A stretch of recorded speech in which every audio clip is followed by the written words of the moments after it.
fourth and final preseason game is a milestone of sorts for a lot of people. Let's go down and meet the third member of our broadcast team, the star, Laura Oakman. Laura? Thanks, Tim. All right, Coach Smith, the Falcons starters aren't going to be seeing any action tonight. How many decisions for you will be made with this game? Well, there'll be a lot of decisions in terms of probably 6 or 7 guys on our roster. Probably about 6 or 7 guys competing for 4 or 5 spots. So it's going to be a big evaluation for us tonight. Some young men are going to have to go out there and lay it on the line. Positions you're watching closest are? The safety position. I think we've got a really keen battle going on there at the safety position, the linebacker position, and the offensive line for really our 8th and 9th offensive linemen. The next time we see you is when it counts. It will be in New Orleans. How do you feel right now about the state of your team as we get ready for the regular season? Feel real good. We got some really good work done here in the preseason with a lot of guys. We didn't show a whole lot, and that was one of the things we wanted to make sure that we didn't show a whole lot so we could be ready to go offensively and defensively. As far as the players and the coaches are concerned, next Sunday can't get here fast enough. It has been a pleasure working with you all season long. Thank you, Smitty. Have a wonderful season. Tim and Charles, back up to you. All right, Laura, thank you very much. Let's take a look at the Home Depot tools to the game, Charles. Home Depot, more savings, more doing. It's real simple tonight. Compete. You just heard Mike Smith talk about guys trying to compete for roster spots. Not many sound available. Clean. How clean can you play this game without errors, mental or physical, in order to try and make the team? And last but not least, hope. So many guys hoping that the work that they put in the past and the work they put in tonight will land them a spot on the Atlanta Falcons final 53 roster. All right, so we're all set as you take a look at Matt Bosher. He's ready to kick off. Jordan Todman and Lonnie Pryor are back in the end zone. This is Todman, and he'll bring it out. Todman gets a little bit of a crease across the 25 to the 27-yard line, and that's where Jacksonville will have the ball first. So a return of 32 yards, tackle made by Robert McClain. And we'll get our first look at Chad Henne. He's had the best preseason numbers, 23 of 39 in 3 games, 2 touchdowns. He did have 2 picks. Blaine Gabbert will sit this one out. He is the starter. Todman will be the lone setback. Underway, the 4th and final preseason game for the Atlanta Falcons. Backside pressure, underthrown in a hurry, and they came with a whole lot of pressure. It was Cliff Matthews who got through and almost had the sack. And Cliff Matthews is one of the players that's under intense pressure tonight about making this squad with 2 rookie defensive ends. To the right of your screen, playing a defensive tackle, number 98, Cliff Matthews, just walked the offensive lineman back to the quarterback and essentially almost sacked both of them. The lineman going back into the QB and helping force the incompletion. Jordan Todman, the setback in front of Tofuo. A helmet flies loose. Pickup of 2 yards. Tackle made by Robert James and Cliff Matthews again. So young Cliff Matthews off to a good start tonight. He's had a solid training camp and played well against the Bengals early on.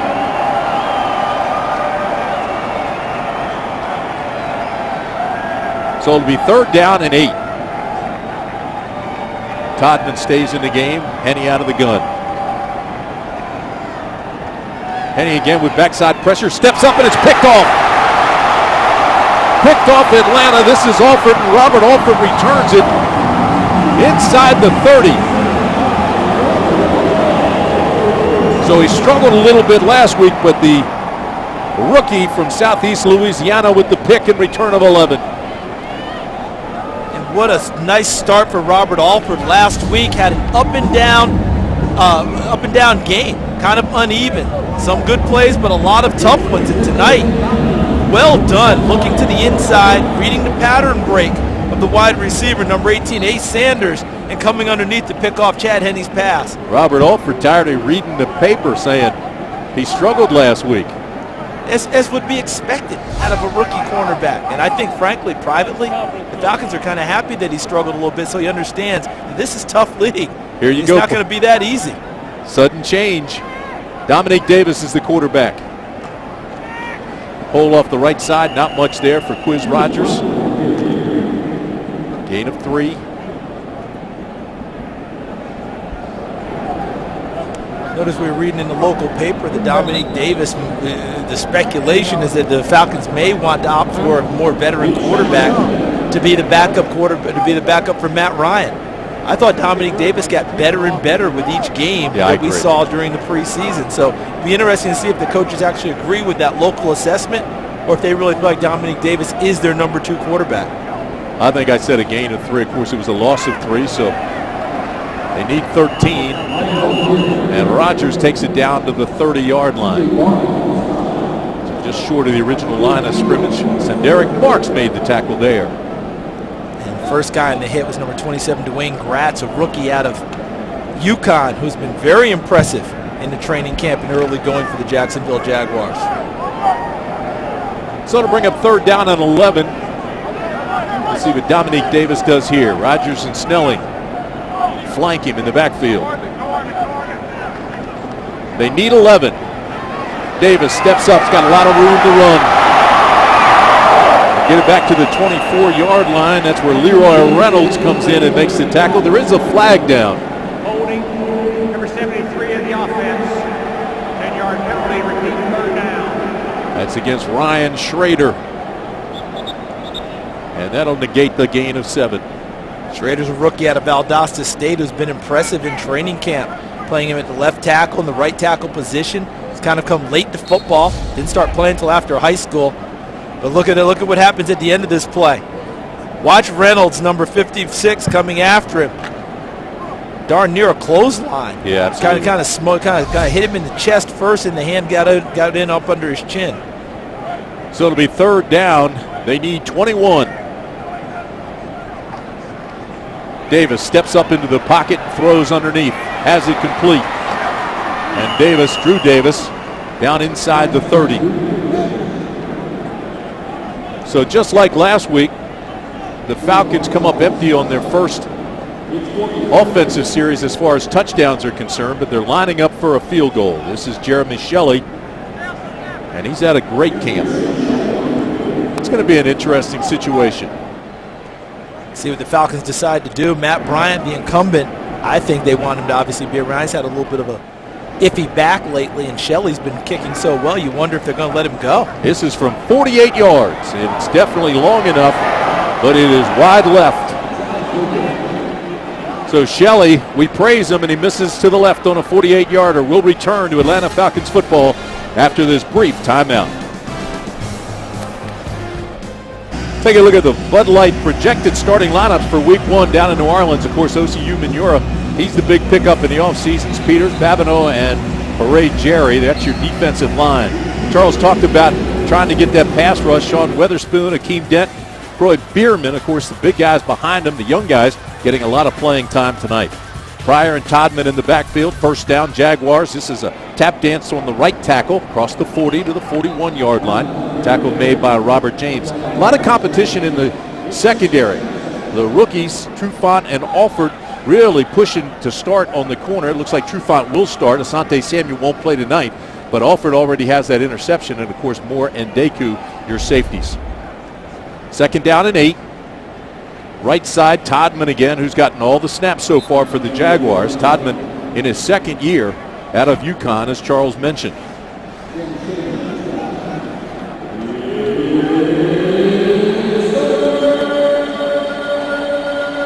Shan Schillinger, the safety, in on the last tackle. He's getting a real push from the guy who was next to him, Zeke Mata, number 41, as well as Kamal Ishmael, who will wear number 36. A pair of rookie safeties bidding to make the squad. Schillinger's been a mainstay for Atlanta.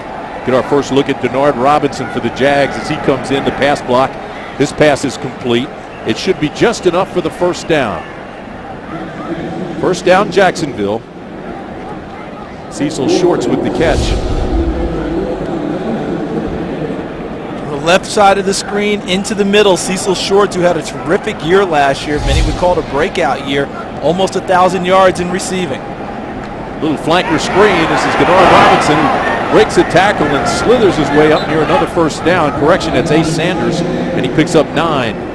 On the field talking with Jerry Sullivan, the wide receivers coach for Jacksonville, and he said that Ace Sanders has had a terrific camp and will be a starter on opening day, especially since Justin Blackmon will be serving a 4-game suspension as mandated by the NFL. This is Robinson. Robinson nowhere to run, and he'll lose yardage. You know, you mentioned the breakout season for Cecil Shorts. He had only 2 receptions his rookie year. Last year, as you mentioned, terrific year, 55 catches, 979 yards. How do you like the way they list Denard Robinson in their lineups? As his position is OW, which means offensive weapon. They're going to play him all over the place. Slot receiver, wide receiver, running back, kick returner, he'll do it all. Wildcat quarterback. And he throws the out, incomplete, nothing there. It was intended for Mike Brown, and Henny just threw it away. Did you see who was in there providing pressure? Jonathan Massaquoi, number 96, defensive end, and Japlo Bartu, the undrafted free agent linebacker out of Texas State, number 59. Anytime you see pressure on the quarterback, it's going to warm the heart of Atlanta Falcons fans as well as this coaching staff, because if they get increased pressure on quarterbacks, this defense gets that much better, and they're already pretty good. And how about the preseason Bartu has had? Man, you're right. He is really making a name for himself early. Fair catch inside the 10, Robert Alford. Still scoreless in Atlanta. We'll return to Falcons football after a word from our sponsors. Still scoreless in Atlanta. 9:07 to play in the first. Jacksonville and the Falcons. The Bud Light projected starters for week 1, of course, Matt Ryans. Steven Jackson has measured himself the last couple of preseason games. His talent's unquestioned.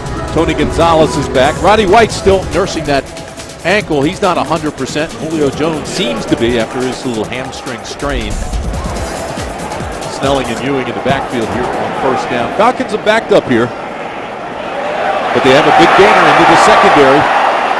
And out to the 19-yard line goes Jason Snelling. The offensive line, Pat Hill's offensive line is now set. Baker, Blaylock, Kontz, Reynolds, and Holmes. Behind him, 8 guys playing for 3 or 4 spots tonight, so we'll keep an eye on the young guys that are playing tonight. You mentioned Brady Ewing as the starting fullback, and he's playing right now. And I think a lot of people would look at that and say, I thought no starters were playing. But Brady Ewing got hurt in preseason last year, did not play during the year. So extra work for him in the preseason.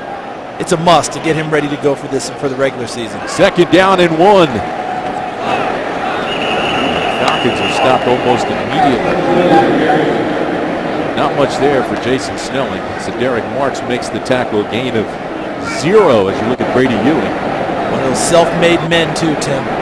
Went to Wisconsin as a walk-on. Turned himself into a starter, earned a scholarship there. Excellent blocker is what you have to be if you're going to play at the University of Wisconsin. And that's why they loved him in Madison. And that's why they loved him there. And not only that, could catch the ball in the backfield. He did a nice job of that in college, but here, his job to lead Steven Jackson, Jaquiz Rogers, Jason Snelling, whoever is the 4th tailback, lead them through the line, try and get them some yardage downfield.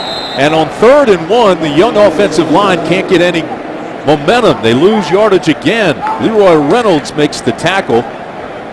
He got the penetration, and the Falcons will have to punt. And exactly what you're talking about, Tim. They didn't get the penetration. Penetration actually came from Jacksonville the other way. I mean, did you see the initial there? Derek Marks, number 99, off the line of scrimmage and into the backfield. They changed the line of scrimmage and moved it backwards against Atlanta and kept it from getting the first down. So Matt Bosher comes on to punt. This is a tail wagger, and it's returnable. He'll call the fair catch, though, at the 40. And that's where Jacksonville will start with 7:03 to play in the first. We'll return to Atlanta Falcons football after this brief timeout. So the young guys have an opportunity tonight, but Pat is not happy with his offensive line, and he's showing them pictures right now that the defense is establishing a new line of scrimmage in their backfield. He's not happy about it. First down, Jacksonville, 7:03 to play in the first. Chad Henne started the game, still your quarterback. Play action, throws against the cover 2, had his man for a second, overthrows him, intended for Ace Sanders. Let's go down to Laura, who has a very special guest. I don't care that the starters aren't in. Tony Gonzalez is sitting here watching that Jumbotron, rooting on his team like it is the starters in there. Tony, 17th season. May I assume that this camp was your favorite one? The best one I've ever had. Right up there with the other one when I didn't go to camp too. So it was good. I actually got to be home with my family and be home with my son. He started Pop Warner football this year, so it was good to be out there and be close to them. And obviously I missed the team, but I'm back now and I'm ready to roll. How was that? How did Nico do? What kind of a coach/father are you? I'm trying to be as hands-off as I can because I get intense. I want to go out there and I want to tell him and go, look, you got to do this, you got to do that. But he has some good coaches out there at Marina High School out there in Huntington Beach. But I let him go out there and let him find his own way until he gets a little bit older. Then I'll start coaching him up. I love that the guy who was throwing to you for this offseason, speaking of coaching him up, was a young high school quarterback from Manhattan Beach. How nervous was that poor kid throwing to you? I think he was a little nervous. It was Huntington Beach High School. But his name was Kai. He's a starting quarterback. He's been there for about 3 years now. And at the first ball that he threw to me went about 10 yards over my head. And all his teammates were watching. I told him, I said, hey, just calm down, relax. And after that, he got into his flow and he started putting them right there, right on the money. And I got a good workout. I think you set him up for to help him this season or hurt him. I feel so bad for his receivers. For every ball they drop, it's like Tony Gonzalez would have caught that ball. Well, he's got to deal with it. A couple balls he did throw a little high, and I had to go up and get him. But hey, that's how it goes. But hopefully it was a good experience for him. I had fun doing it. I have a feeling he did too. Last time we were standing here a year ago at this time, you said 95% sure that you weren't coming back. You held strong to that all year. What happened? Well, I'm not playing that game this year. This year I am 100% done. But obviously, with Nico gave me the go-ahead to come back because that was really why I was going to retire, was to spend more time with him and he's starting his football life, I guess, career, if you want to call it that. But besides that, obviously, you look at this team. Just look at the roster. It's loaded with talent. The quarterback position, the receivers, the offense I get to play in, the defense coming back. Such a great football team.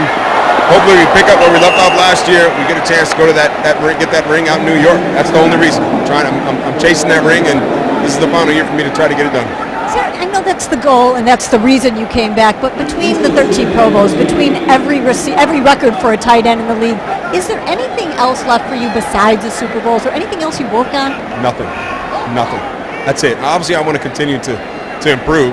Believe it or not, I'm out there trying to. I was working with Julio, asking him how to get off the jam coverage. I'll always be able to learn at this game, but at the same time, I have nothing to prove as far as an individual player, except that I'm going to go out there and I'm going to try and be the same guy that I've been for my whole career and help this team win football games, and hopefully we get to that Super Bowl, because that's what it's all about for me as far as I'm concerned. It's always wonderful seeing you. Thank you so much, Tony. Have a terrific year this year. Thank you. Appreciate it. Back up to you guys. All right, Laura and Tony, thank you very much. Henny, meanwhile, hit Reisner, Sanders, Todman on big gainers, and then Todman just broke this one loose for 18 yards and the touchdown for Jacksonville. So you cannot believe the coaches for Atlanta are very happy right now. It's a very smart drive for Jacksonville, wasn't it? It was. Very efficient, very sharp. As you noted, with the passing game from Henny, spreading it around to his other receivers, and Todman ran the ball very well on the touchdown line. Josh Scobie adds the extra point, and just like that, it's 7-0 Jaguars. A look at Mike Smith as he looks over his team and his young guys getting opportunities tonight. And as he mentioned in the pregame, there are a lot of guys up for very few jobs, so he's going to evaluate them after tonight. That was a sharp drive, as Charles said. Jacksonville went 60 yards in 6 plays. It took only 2 minutes and 9 seconds. Just like that, it's 7-0 Jaguars. Did you see all those guys that were behind Coach Smith? Yeah. No pads on, looked like they were kind of relaxed. After a drive like that, I'd get away from it. He might send you back in, get your stuff on. Here's Rodgers with the return, and Rodgers takes it across the 20 as a flag comes in.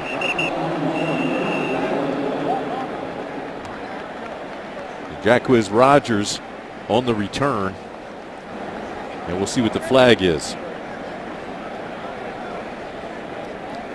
There's no foul on the play. Jeff Triplett straightens us out. No foul. Pick up the flag. So we'll return to Atlanta Falcons football after this brief timeout. Jaguars 7, Atlanta Falcons 0. 4:49 to play in the first quarter. The Georgia Dome, 7-0 Jacksonville. And a reminder, the NFL's new bag policy is in effect for all NFL games. It's getting a lot of headlines. Make sure you are prepared for game day. Visit NFL.com/all-clear to review the size of approved bags and which bags are not allowed in NFL stadiums. First down and 10. Dominique Davis still your quarterback. Falcons still looking for the first down. Here's Jacquizz Rodgers out close to the 30-yard line. Tackle made by Leroy Reynolds out of Virginia.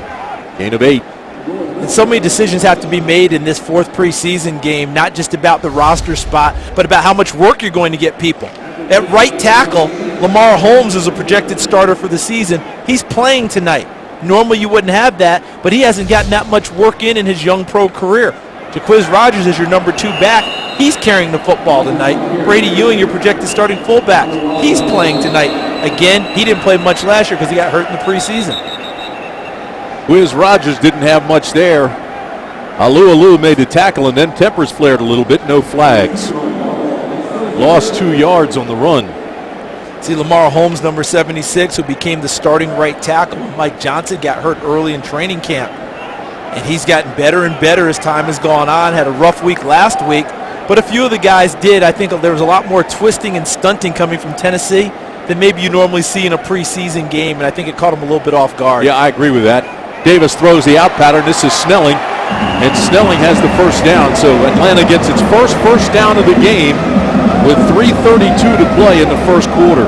Gain of 9. Geno Hayes made the stop, and Davis has the completion. Move the chains. And that's why Jason Snelling is a key member of this team. They really trust him in everything they do. Pass protection, catching the ball out of the backfield, can run it if you need him to do that. Also a terrific special teams player. People make a challenge for his roster spot every year, but he finds a way to hold on to it. I think he will again for at least one more year. You know, Charles, that's a great point. I think the Falcons did not re-sign Mike Cox because of Snelling's versatility that you talk about. Yeah, you can slide him over to fullback when needed. And right there, they needed another lead blocker because number 93, was that Tyson Alu? Alu is flying around. He's having a tremendous first quarter. Remember when he was a little bit of a surprise first-round pick? Yep. Not because of the first round, but I think he went at number 10. And everyone was like, whoa, we thought we had him more closer to 25 to 30. But the Jaguars liked him, solid in the pick, and he gives them solid play. And as they rebuild with the new general manager, the new coach, and a lot of new players, he's a guy they really think will step up and needs to step up for them to be successful. Davis throws over the middle. Jacquizz Rodgers out to the 39. Not much there. Gain of 3. When you run an organization like the Atlanta Falcons, you're never happy about losing good people, but there's also going to be a lot of pride. We're going to talk with the owner, Mr. Arthur Blank, in the third quarter.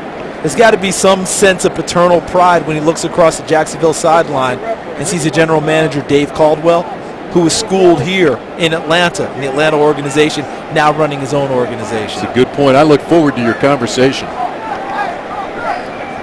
Always fun to have Mr. Blank up here to talk with us in the preseason. Third down. Jason Snelling in the backfield. They fake to him and now look to him. Throw over the middle, incomplete.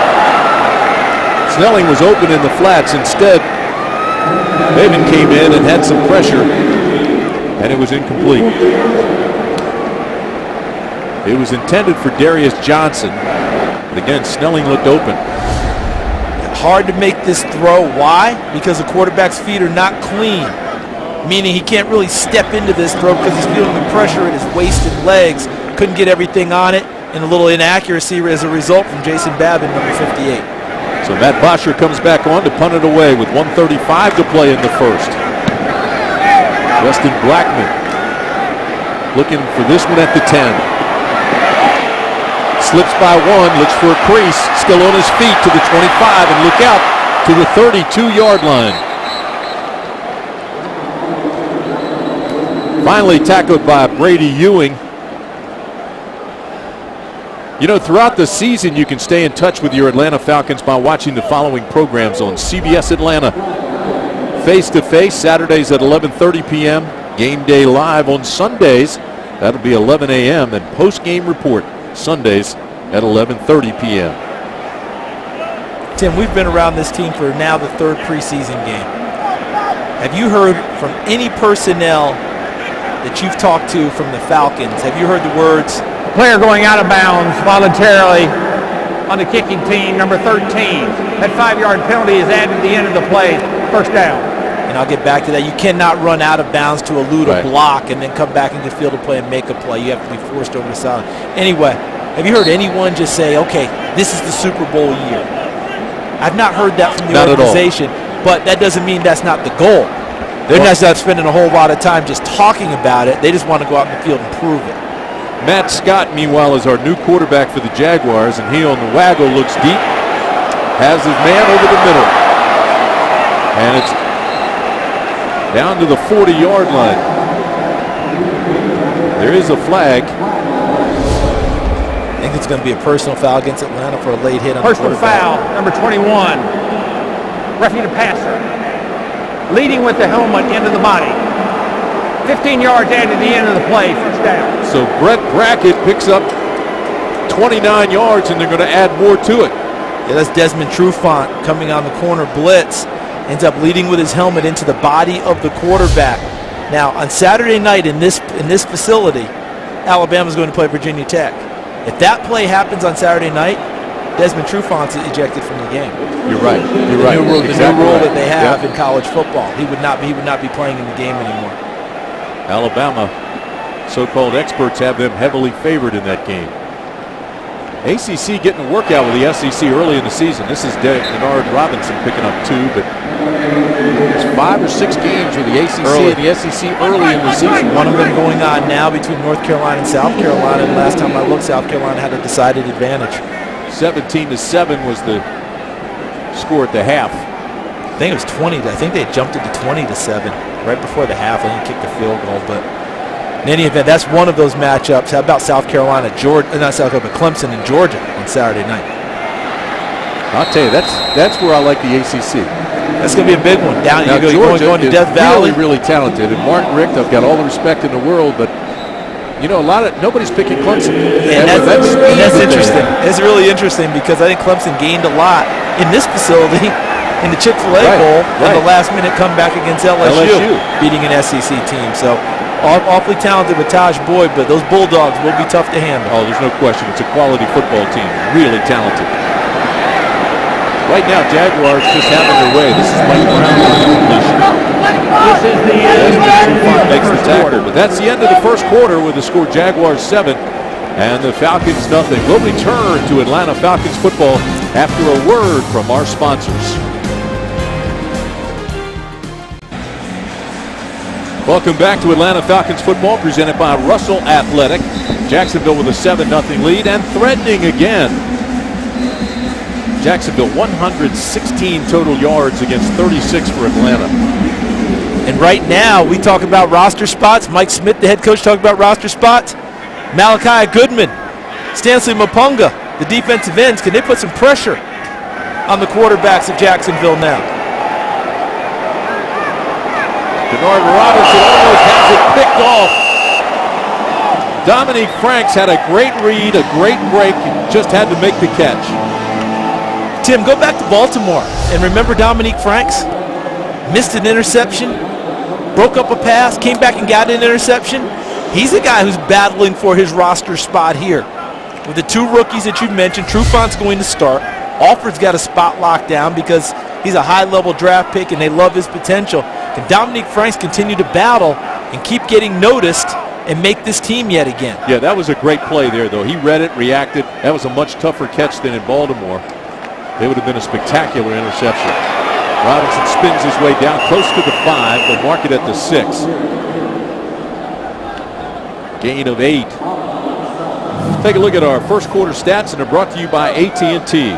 Uverse TV, rethink possible. What we were just talking about, you see the dominance by the Jaguars, 8 first downs to just 1 for Atlanta, and the 116 total yards. If that was a seesaw, if those stats were a seesaw, that tilt is big in Jacksonville's favor. Yes, Atlanta's way up in the air after the first quarter. Let's see if they can get back into this. Time of possession only because Jacksonville scored quickly in its 2 possessions. Absolutely nowhere to go. Zeke Mata got there, and he made a nice play on Matt Scott.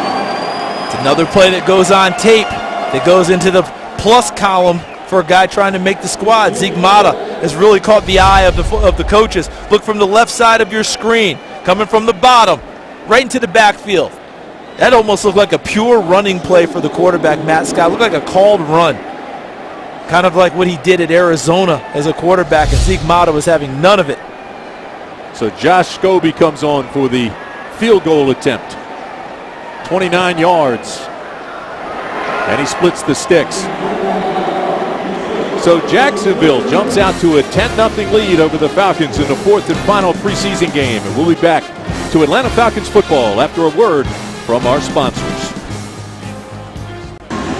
Falcons trying to regroup. A lot of young guys getting opportunities tonight, but it's been all Jacksonville in the one quarter that we played. Jacksonville's drive there was 8 plays, 53 yards, and again, it just took over 2 minutes and 30 seconds. A 29-yard field goal by Josh Scobie, and it's 10-0 Jaguars.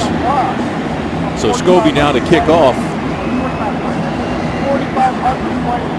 And Robert Alford is standing about 2 yards deep.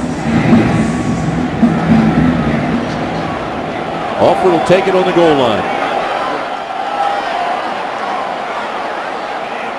And gets it back maybe to the 15-yard line. A return of 15 yards. Our Papa John's Performance Spotlight features Jeremy Shelley. And Shelley out of Alabama has had a very good preseason, although he missed a 48-yarder in the first quarter. Yeah, we put the whammy on him earlier, didn't we? Because we've been talking about him, raving about him, but he's done a terrific job. And I think the Atlanta Falcons coaching staff and organization is trying to think, okay, how can we keep this guy around? Matt Bryant hasn't kicked the last 2 weeks because of a little bit of an iffy back. They want to protect him for the regular season. But you'd hate to see a leg as good as Jeremy Shelley's go anywhere else. So I ask you this, partner. Here we are now just a week away from the opener down in New Orleans, which, by the way, is a tough opener. To put it mildly. Do you keep him because you have to have him, not knowing what the situation is with the back? And that's a tough one, because I think you want Bryant because he's done it for you so many times and he still has plenty of leg.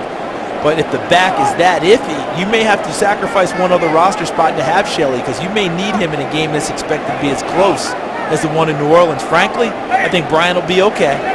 And they got to figure out what they're going to do with Shelley, because someone else will claim him in a hurry. I don't think there's any question about that. You've been all over that in the preseason, saying he was auditioning for the rest of the league. And then Mike Smith agreed with you this week. See, the other thing with him is that Bosher handles your kickoffs. So you can't keep him around and say, okay, I'll use him for kickoffs and Bryant just for field goals. You already have a kickoff guy. So that makes it even tougher to justify keeping him. Nice throw. Good catch there by Chase Kaufman, which is his specialty. He is a receiving tight end. The knock on him coming out was he didn't block anyone, and that hasn't changed a whole lot. But as far as being a good receiver at tight end, that's Chase Kaufman's game. Charles, we didn't talk much about this. We mentioned it earlier, but this is a big game for Dominic Davis as he steps up and tries to put some air under it and throw it to Johnson, incomplete. But this is a situation where the second-year pro needs to step up and seize and grab that second spot and hold on to it, because it's so important for a team with Super Bowl aspirations. Who is the second guy, just in case? See, Matt Ryan's been pretty durable throughout his career. He's missed very little playing time. But you can't just totally count on that. We always thought Peyton Manning was indestructible, ended up missing an entire season. So who is your backup? You remember what happened in Indianapolis when he was gone? Absolutely, and it's never good when you pick up the paper on the day of the final game and you've got people in the paper talking about, do they bring in a veteran because Davis isn't getting the job done? And a veteran would have to pick up the system, be ready to go just in case, and you're going to New Orleans. They would love to see Dominic Davis lock this down and be that guy that everyone has confidence in. I think throughout the organization they do. They feel pretty good about Dominic Davis. It's interesting we're hearing this outside chatter going on, but I think some of that is due to, in the past, they always had a veteran guy. Whether it was Chris Redmond, then they brought in Luke McCown when he was gone. They always had that veteran guy, and that seems to be the M.O., but I think they really want Dominic Davis to be their number 2. Yeah, I don't think there's any question about it. You bring in a veteran now, even though he knows the game and has had years and could give you that experience. I mean, he's got to get the terminology and everything. You don't want him having flashbacks in the huddle talking about some old numbers. It's great that you bring that up. Fran Tarkenton, who is an Atlanta native, played for the Georgia Bulldogs and in the NFL with the Vikings and the Giants. He talked about one time he got mad at a guy about a certain block and told him, I want you to George block it, George block it. And the guy looked at him all funny, and he realized George block is what he used in Minnesota. He was in New York. It happens. It happens to the best of them. Rodgers the lone setback. It's first down and 10 Atlanta. Trying to get something going here against Jacksonville. Davis calls an audible. 3-step drop, looks over the middle. Dangerous pass, incomplete. Darius Johnson couldn't hold on to it. Let's go downstairs to Laura. Thanks, Tim. I'm standing here with Rick Elliott, the CEO of United Healthcare, and I love your campaign. I love what it's called, which is Do Good, Live Well. So I love the title. Now tell me what the campaign is. Yeah, hey Laurel, Do Good, Live Well is a national program that United Healthcare has put together, and essentially it allows us to get into the communities and help promote healthy lifestyles, healthy diets, fitness, activity, and really help us live our mission, which is helping people live healthier lives. Love that. Now, how are you involved with the Falcons? What are you doing partnering up with them to accomplish? Well, we do a lot of stuff in the community with the Falcons, but this fall particularly, we're repeating an event we did last year, and that's working with all the school systems in Georgia to help raise awareness around hunger. And we're asking for people to donate canned goods and other items that'll help feed the hungry. Last year, we raised 120,000 pounds worth of food, and we're going to try to beat that this year. And Falcons fans can get involved by going to atlantafalcons.com, and registration starts on September 9th. So we're looking for a great fall. Love what you're doing.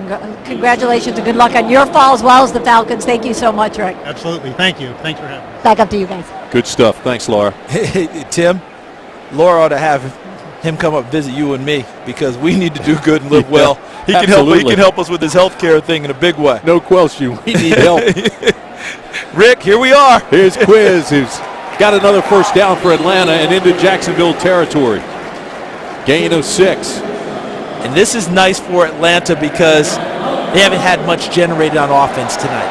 The defense has been on the field a lot, giving up a lot of yardage, although it's not really reflected in the scoreboard in terms of being down huge. But this is nice to see them putting together a drive, starting to get some creases against the defensive front and some gaps for guys like Quiz Rodgers to run. Good point. To put an exclamation point, it came right after Drew Davis had dropped the Dominique pass right in his hands.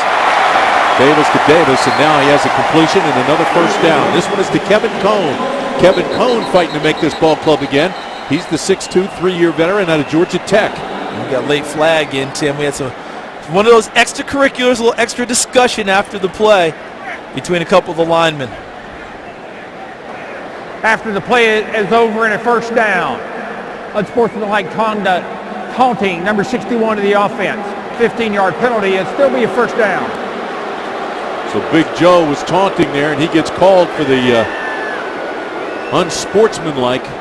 You're trying to make this ball club. You do not need to lose your composure. Is that Joe Hawley, the big center and guard? Yep.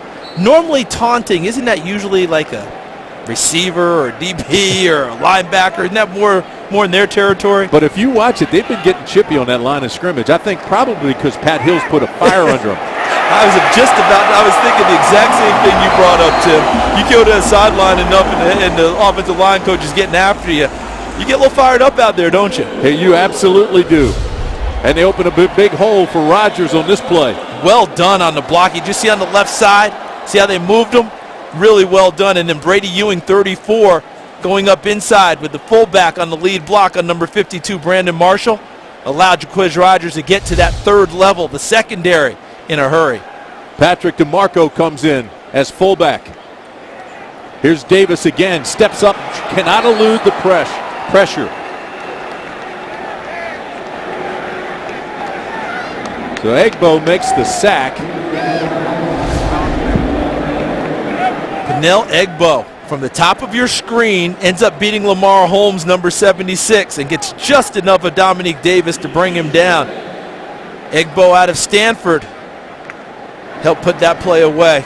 He's a guy who's going to make a push to try and make the Jacksonville Jaguars roster. Yeah, and Lamar Holmes, the one-year veteran, he allowed only one pressure out of 25 snaps that first week, and it's almost like he's taking a step back. This is incomplete. McCray just stripped him, and Kevin Cone is a little bit upset about it. Yeah, I think he might have got hurt, Tim. He's kind of carrying himself like something was hurt. I don't know if he hurt his hand, shoulder, but you see that? Now he's getting a little bit of attention there. trying to get up under his pads. Demetrius McCray came and stripped him. Here's another look. You know, it always hurts a little bit more when you drop a pass you should have caught, doesn't it? Oh, absolutely. Listen, I've been there. You and I both, we understand. Hey, Coach, I didn't catch it because it hurt. Flags fly early. This is Snelling. Gets back to the original line of scrimmage. Now we'll have to see what the flag is, but it's thrown in the area of holding. Gain of 8. Referee Jeff Triplett will tell us what the infraction is. This might be a false start. 2 fouls on the play. Offside, defense, number 90 lined up in the neutral zone. Illegal formation, offense, number 13 was not up on the line of scrimmage. 6 in the backfield. Prison. You go back to the Home penalties Depot. All set. It'll be 3rd down. You go back to the Home Depot tools of the game. What was one of the keys that we had together, Tim? Clean. Play the game clean. Line up correctly. Darius Johnson not lining up correctly. Understand the formation. You have to have 7 guys on the line of scrimmage. He wasn't there. Negated anything that they had going in the first place. That's not playing the game clean. And what drives Mike Smith nuts? Hurting yourselves. Holmes with the penalty. Then you've got Johnson. Here's Snelling. He's hit at the 45-yard line almost immediately. And again, it's Demetrius McCray, who's had 2 nice plays in a row. So it's just a gain of 1, and they'll have to punt it away. One thing you learn quickly, if a kid comes out of Appalachian State, he knows how to play. Yeah, good call. I mean, he's going to be well coached, well positioned. McCray had a terrific career at Appy. Very nice job. You know, we were talking about Mike Smith. He continues to establish a consistent team, and they're mistake-free for the most part. So this will drive him crazy. This is a high punt. He tried to pooch it, and it'll be caught at the 18-yard line by Justin Blackman. So with 8:09 to play in the first half, Jacksonville 10, Atlanta nothing. We'll return to Atlanta Falcons football after this brief timeout.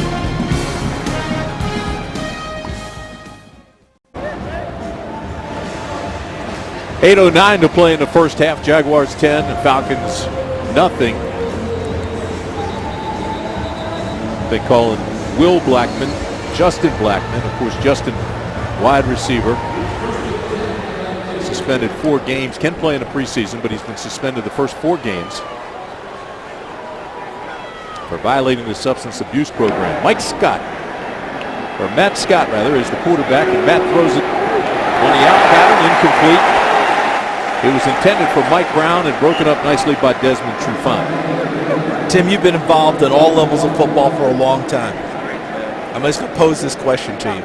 Have you ever seen as much college influence on the pro game as we've been seeing in the last couple of seasons? Oh, no, absolutely not. And the reason I bring that up is Matt Scott playing quarterback. Everything's been bootleg, rollout type passing for him. Shotgun stuff where he had a pure quarterback run play call that was shut down by Zeke Mata. And so far in this game, they're doing things that work for him and what he did in college. Absolutely. And the read options become such a major part of the NFL. And wait till you see Michael Vick in the opener a week from Monday. I mean, in his new offense. And he'll be going against RG3, so both of those guys will be hitting the corners. And what I saw of Philadelphia in preseason, almost everything was out of the gun. Yeah. I don't remember really seeing them get under center.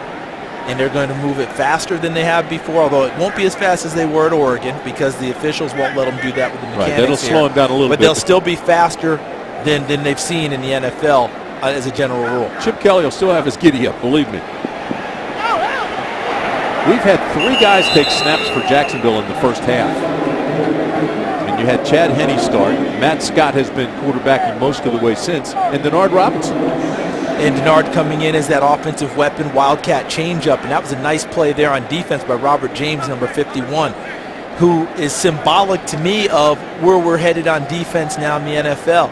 Smaller, lighter guys. Robert was really a strong safety type in college who transitioned to an outside linebacker here with Atlanta, and his speed and quickness came to the fore on the last play. Well, that's a great point because you're going to have to match him defensively when you've got guys that are that athletic hitting the corners. This is Robinson, and Denard Robinson with a big hole. Another first down, and he's out across the 45-yard line. And that's just he played that as a pure tailback. That wasn't even a gimmick. It wasn't a fly or a jet sweep, right? It wasn't an in motion and then toss it to him. He lined up, dotted the I as a tailback, and look at the vision. Makes the cut, and then gets upfield and runs with some purpose. That's a very nice run out of the rookie, because oftentimes you get guys who are quarterbacks transitioning, they do a lot more dancing. He took it and was very definite in his cuts to the line of scrimmage. Gain of 14, first down and 10. Scott from the 46.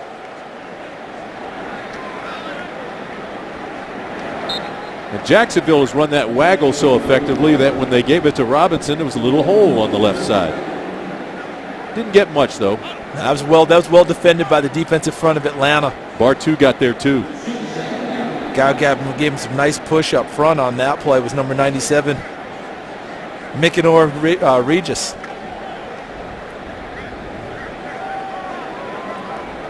Regis gave him the push.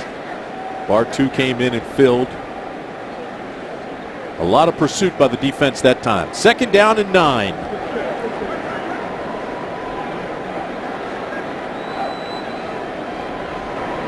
Robinson again. Across midfield into Falcons territory, gain of 4. You know, coming into this preseason, a lot of folks were saying the defense for Atlanta has to improve for the Falcons to be super. I think they've made a lot of progress defensively. I don't think there's any question about it. I don't think there is either. And remember, we're talking about you're asking a defense to improve that was good enough to get you to the NFC title game last year and within 10 yards of going to the Super Bowl. The improvement, I think, for most of them starts with pass rush. Increased pressure on the passers of this league to help out their secondary. Good move out on the side. You know, everybody's talking about Osi Umenyiora taking John Abraham's spot and what he can give and how much gas is left in his tank, as we talked about last week. They say one of the best things he's been is in the locker room. Yeah. Been teaching the young guys how to play the game. Great character guy. Does it by example. Doesn't just talk the talk. Doesn't just show off his Super Bowl rings from the Giants. Teaches them what kind of work ethic it takes to get to that point. And these guys are following him very well. Robert Alford is your return man, standing back about the 10. He'll let this ball hit out of bounds. And so with 3:59 to play in the first half, the Falcons take over offensively. We'll return after this brief timeout. Welcome back to the Georgia Dome. I'm standing here with Julio Jones and Harry Douglas. Harry's going to be holding Julio, who is going to be trying to run from this camera, which leads me to this question. Oh, no, you stay. We're on. You stay. Julio doesn't love talking about himself. So I'm going to start off by asking you what's most impressive about this guy. The thing I think that's most impressive about Julio, being here since the first day he came in, is his work ethic. He's a great player. He has a chance to be the best receiver to play the game. But his will to still work hard every day is unbelievable. And you don't find that every day from guys that are of his stature. One of my favorite things about Harry, I'm going to ask you this, Julio, is he'd get a lot more balls if he was on another team. So he's behind you, he's behind Roddy, he's behind Tony, but I've never seen a guy smile more than this guy or come out first, be out here last. What impresses you most about him? Well, we got to deal with this guy every day, all right? But like he said, I got good work ethic. He has great work ethic, you know. Just throughout practice and everything, he always leading the drills, everything, just showing me and Roddy what tempo to go at. Coach, I always make Harry go first, so me and Roddy will get out there, you know. Sometimes we just be messing around with Coach, but he put Harry up there to go full speed just to mess with us and kind of try to mess with us through practice. But it's all fun and games, but it's like a brotherhood, and, you know, Coach Rubisky is like a father figure to us, and man, we just go out there, we just have fun and enjoy ourselves. I'm always amazed because you know the stereotypical diva position in the NFL, and football is the wide receivers, and I've never been around. I'm sorry? Who told you that? You've never heard that With before? the Falcons? No. Oh, he was serious. No, usually we think of wide receivers, a diva position. I've never been around a group of wide receivers so anti-diva in my life. What is it about this group that kind of blows away that stereotype? I'll say one thing for us is that, like he said, we're truly like brothers for real. We do just about everything together, whether it's go eat, travel in the off season, just about everything. We go to one another's house, but I think we all want the best for one another. We don't get mad when Julio get his balls, Ryder get his balls, I get mine, Tony get his. We're all happy for one another, and that's you can't find that everywhere. I'm with it. I knew that was going to be how you got out. Gentlemen, it is always a pleasure. Thank you for holding this man down. I know he does not like those interviews. Hold him down. Have a fantastic season. Thank you, guys. Thank you. Back up to you guys. This is the 2-minute warning. Great job, Laura. But she handled that fun. well, didn't she? Boy, did she ever. Kaufman picked up 5. Antone Smith made a catch of 9. Smith with a 6-yard run. We're at the 2-minute warning. We'll be back after this word from our sponsors. Don't call them divas.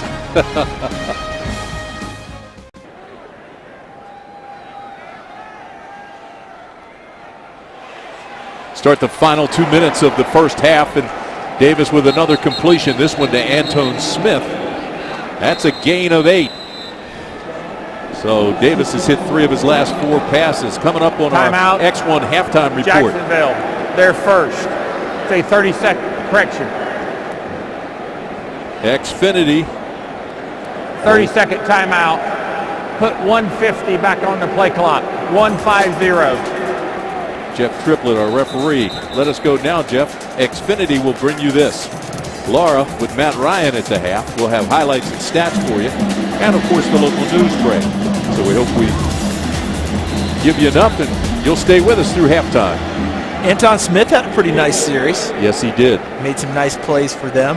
One play in particular on the sideline, eluding a tackle. This is a high knuckleball, partner, that Shipley will take and fair catch at the 16-yard line. We'll return to Atlanta Falcons football after this word from our sponsors.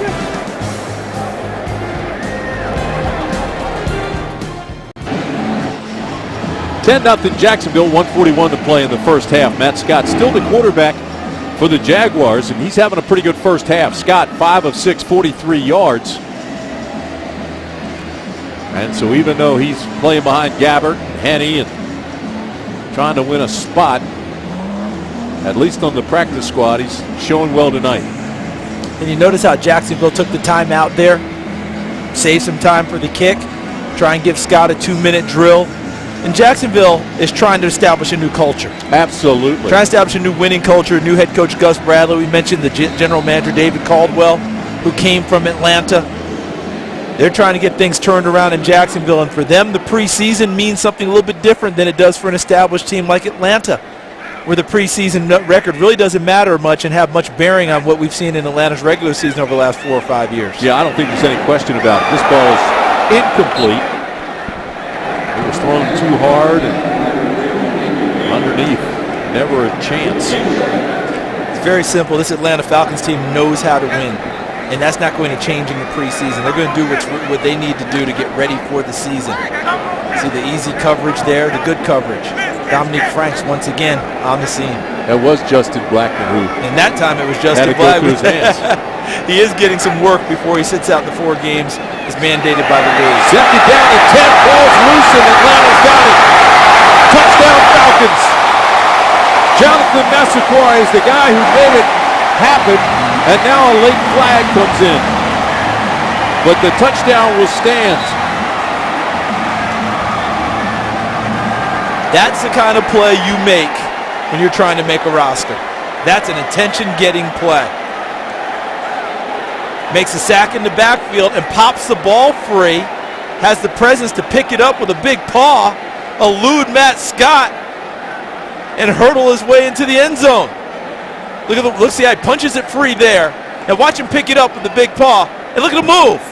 And Scott tries to get it to an ankle, and he takes it into the end zone. Terrific play by Jonathan Massaquoi, who said, hey, I know we got some rookies, but don't forget I'm here too. The play. The result of the play is a touchdown.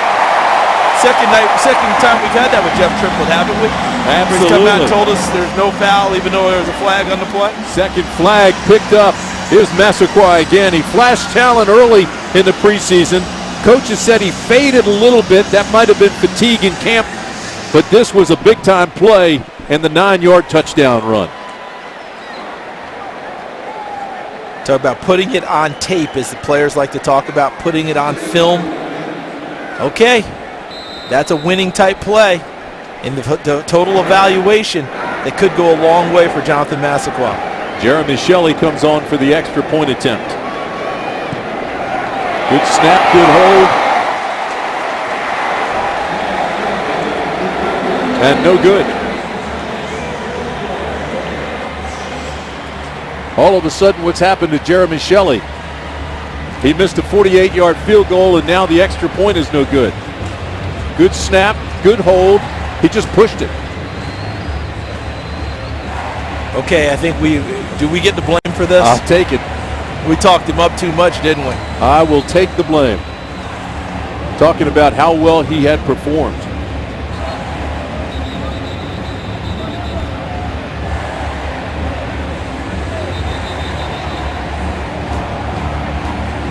But you can't take away the play by Jonathan Massaquoi. He came and hit Scott, turned it loose, picked it up, and ran it in from 9 yards out.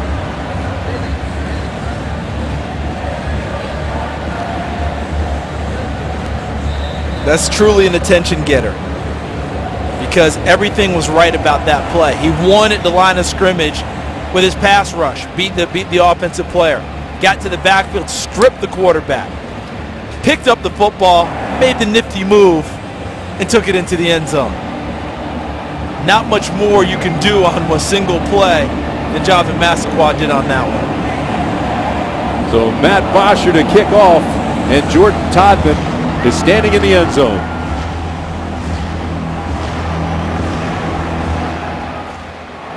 This is a deep kick, and there'll be no return. Well, a reminder to visit AtlantaFalcons.com/contest right now for your chance to win Falcons tickets and autographed memorabilia.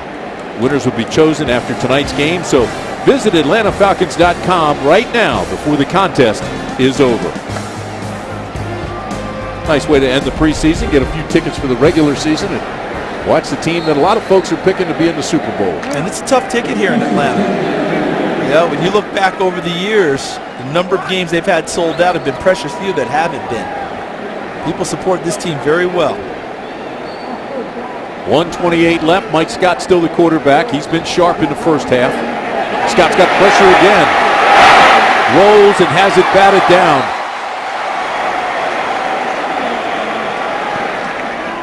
And it's Regis again. Look like, was that Adam Rapogla? It was Rapogla, you're right. Number 67? Yep.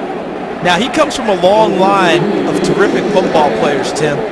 You go back to the University of Indiana, I believe he's the third Rapogla to play there.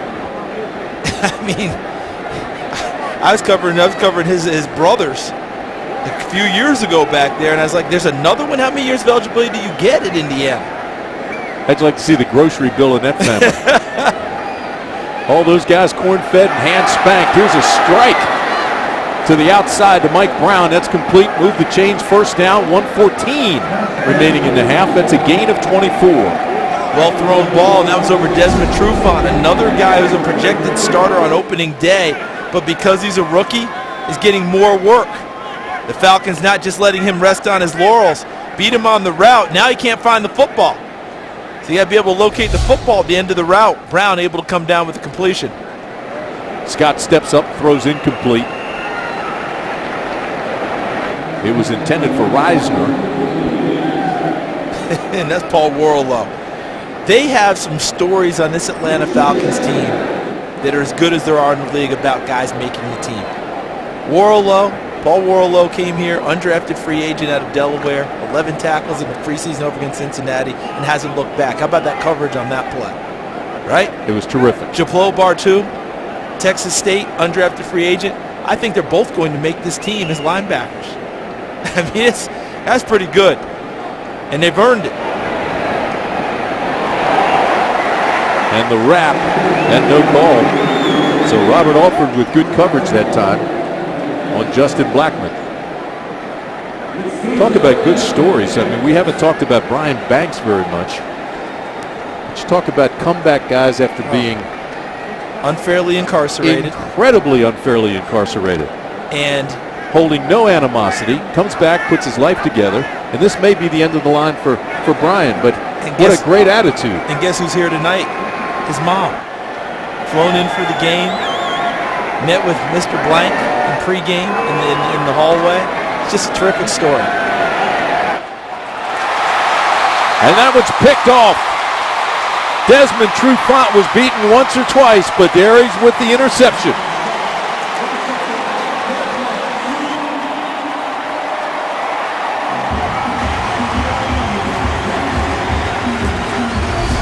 Jed Fish, offense coordinator, talking with Matt Scott.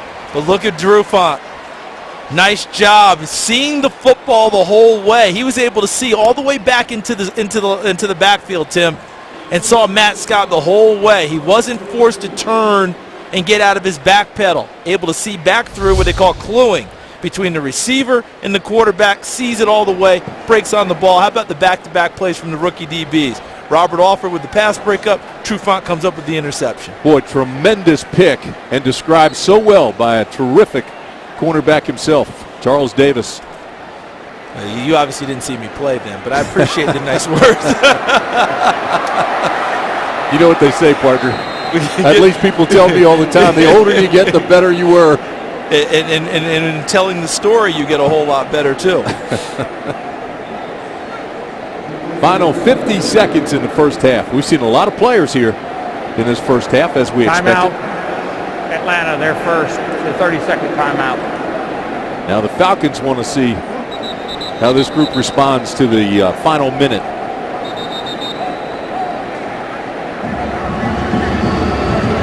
So Davis now will try to see what he can do with 50 seconds remaining in the half. Yeah, this is big for him. Be able to show that he can take a team downfield. 50 seconds to play. A little bit less than 60 yards to go at this point. Throws the outs, got it. That's complete. That's Darius Johnson, and Johnson with the big gainer. They'll mark it at the 39, a gain of 19. And that was an absolute rope he threw too, wasn't it? He can spin it. I mean, he fired that one because it certainly looked to me like Will Blackman had a shot at knocking this ball down, number 36. Look at how this one gets over. Look at that. Over the corner and in front of the safety, number 40, Stephen Terrell. And they only used 6 seconds. Davis again, the quick out. This is the tight end, Kaufman. Good presence and battle by Kaufman, too, because he absorbed the first hit, didn't allow himself to go down, made sure he got over to the sideline and stopped the clock. Chase Kaufman picks up a long 3. His dad was a pretty good player in this league, Paul Kaufman. Absolutely. Tight end with the Green Bay Packers, Kansas City Chiefs, heck of a player. Still remember him catch a lot of passes from Lynn Dickey, the Green Bay Packers. Look at you. Second down and 7, 39 seconds left for Davis. Steps up. That's complete at the 25. They'll mark it at the 24. Kevin Cone. Pickup of 12, and the timeout is taken immediately. Atlanta, their second, say 30-second timeout. Nice comeback catch by Kevin Cone. You remember earlier in the game, he had one secured and the ball was stripped, and he appeared to be his shoulder on the play. Nice to see him back in the game, competing for one of those roster spots, because you know at the receiver position, it's Roddy White, it's Julio Jones, it's Harry Douglas. Okay, Laura Oakman was talking with 2 of them not long ago, and Julio and Harry. Who are going to be the 4 and 5 receivers for the Atlanta Falcons? Kevin Cone would be one of those candidates. Drew Davis is probably number 4. It's probably number 4. And Darius Johnson. And Darius Johnson's making the push hard with Cone at number 5, I believe. Davis again. This time he has time and throws high. Nice play out on the corner by Demetrius McCray to knock that away. You've called that young man's name a few times tonight, McCray for Jacksonville. McCray's trying to rise up the ladder on the depth chart.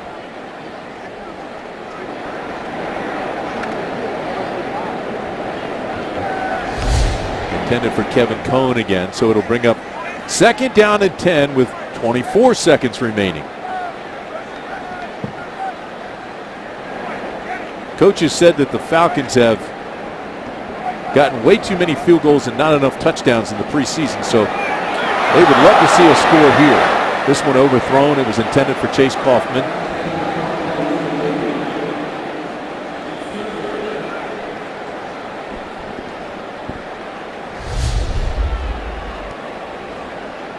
pretty well defended. No, it was overthrown a little bit, but there would have been a play on the football if that ball had been accurate. I know that gentleman right there and all of his assistants are getting plenty of video to evaluate his players.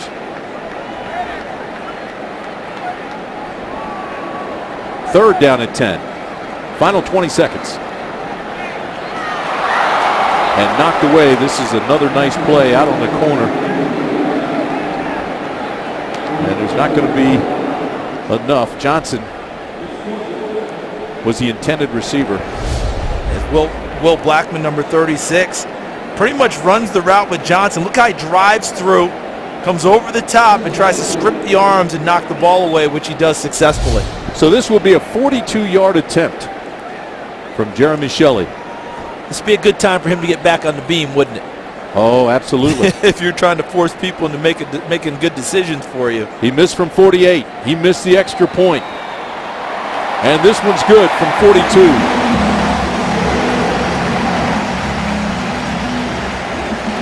He needed it.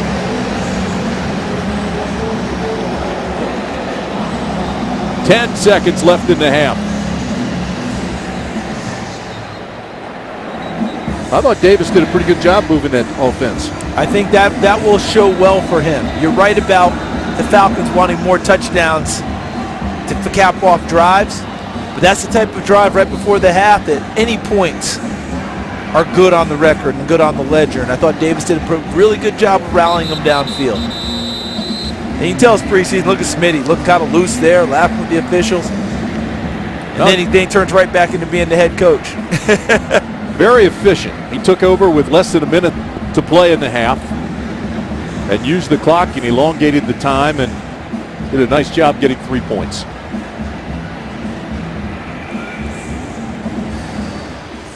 Tell you what, Mike Smith's demeanor as a head coach, I mean, how can you not want to play for a man like that? The consistency that he exhibits, you know, the way that he treats the guys like men, yet you know who's in charge. There's never any question about that. And this Atlanta Falcons program has responded to him from the moment he walked in the door. Without question. Without question. I mean, let's face it, they've only missed the playoffs by 1 year, and the year they missed them, they were 9-7, and Matt Ryan got hurt and missed a few games. It's a pretty impressive record. And when you look at what they've done, not only in wins, the least penalized, one of the least penalized teams in the NFL. Well, it's time for our Nissan Drive recap, and we're talking about Davis, the job he did. 8 plays, 33 yards, took 48 seconds, and Shelley hit the 42-yard field goal. Nicely done. So Mike Scott is on and will probably take a knee. Nope, they'll run a play. And Robinson probably wishes they hadn't. There's our guy, Rapogla. Rapogla having a nice first half. And that'll end That's the end of the first quarter. Did he say the end of the first quarter? He did. Jeff Triplett's still in preseason form, too. He's ready for the regular season to start as well. Well, he saw so many players in that first half, his head swimming. 10-9, Jaguars at the half. Stay tuned for the X1 halftime report, and it's sponsored by Infinity.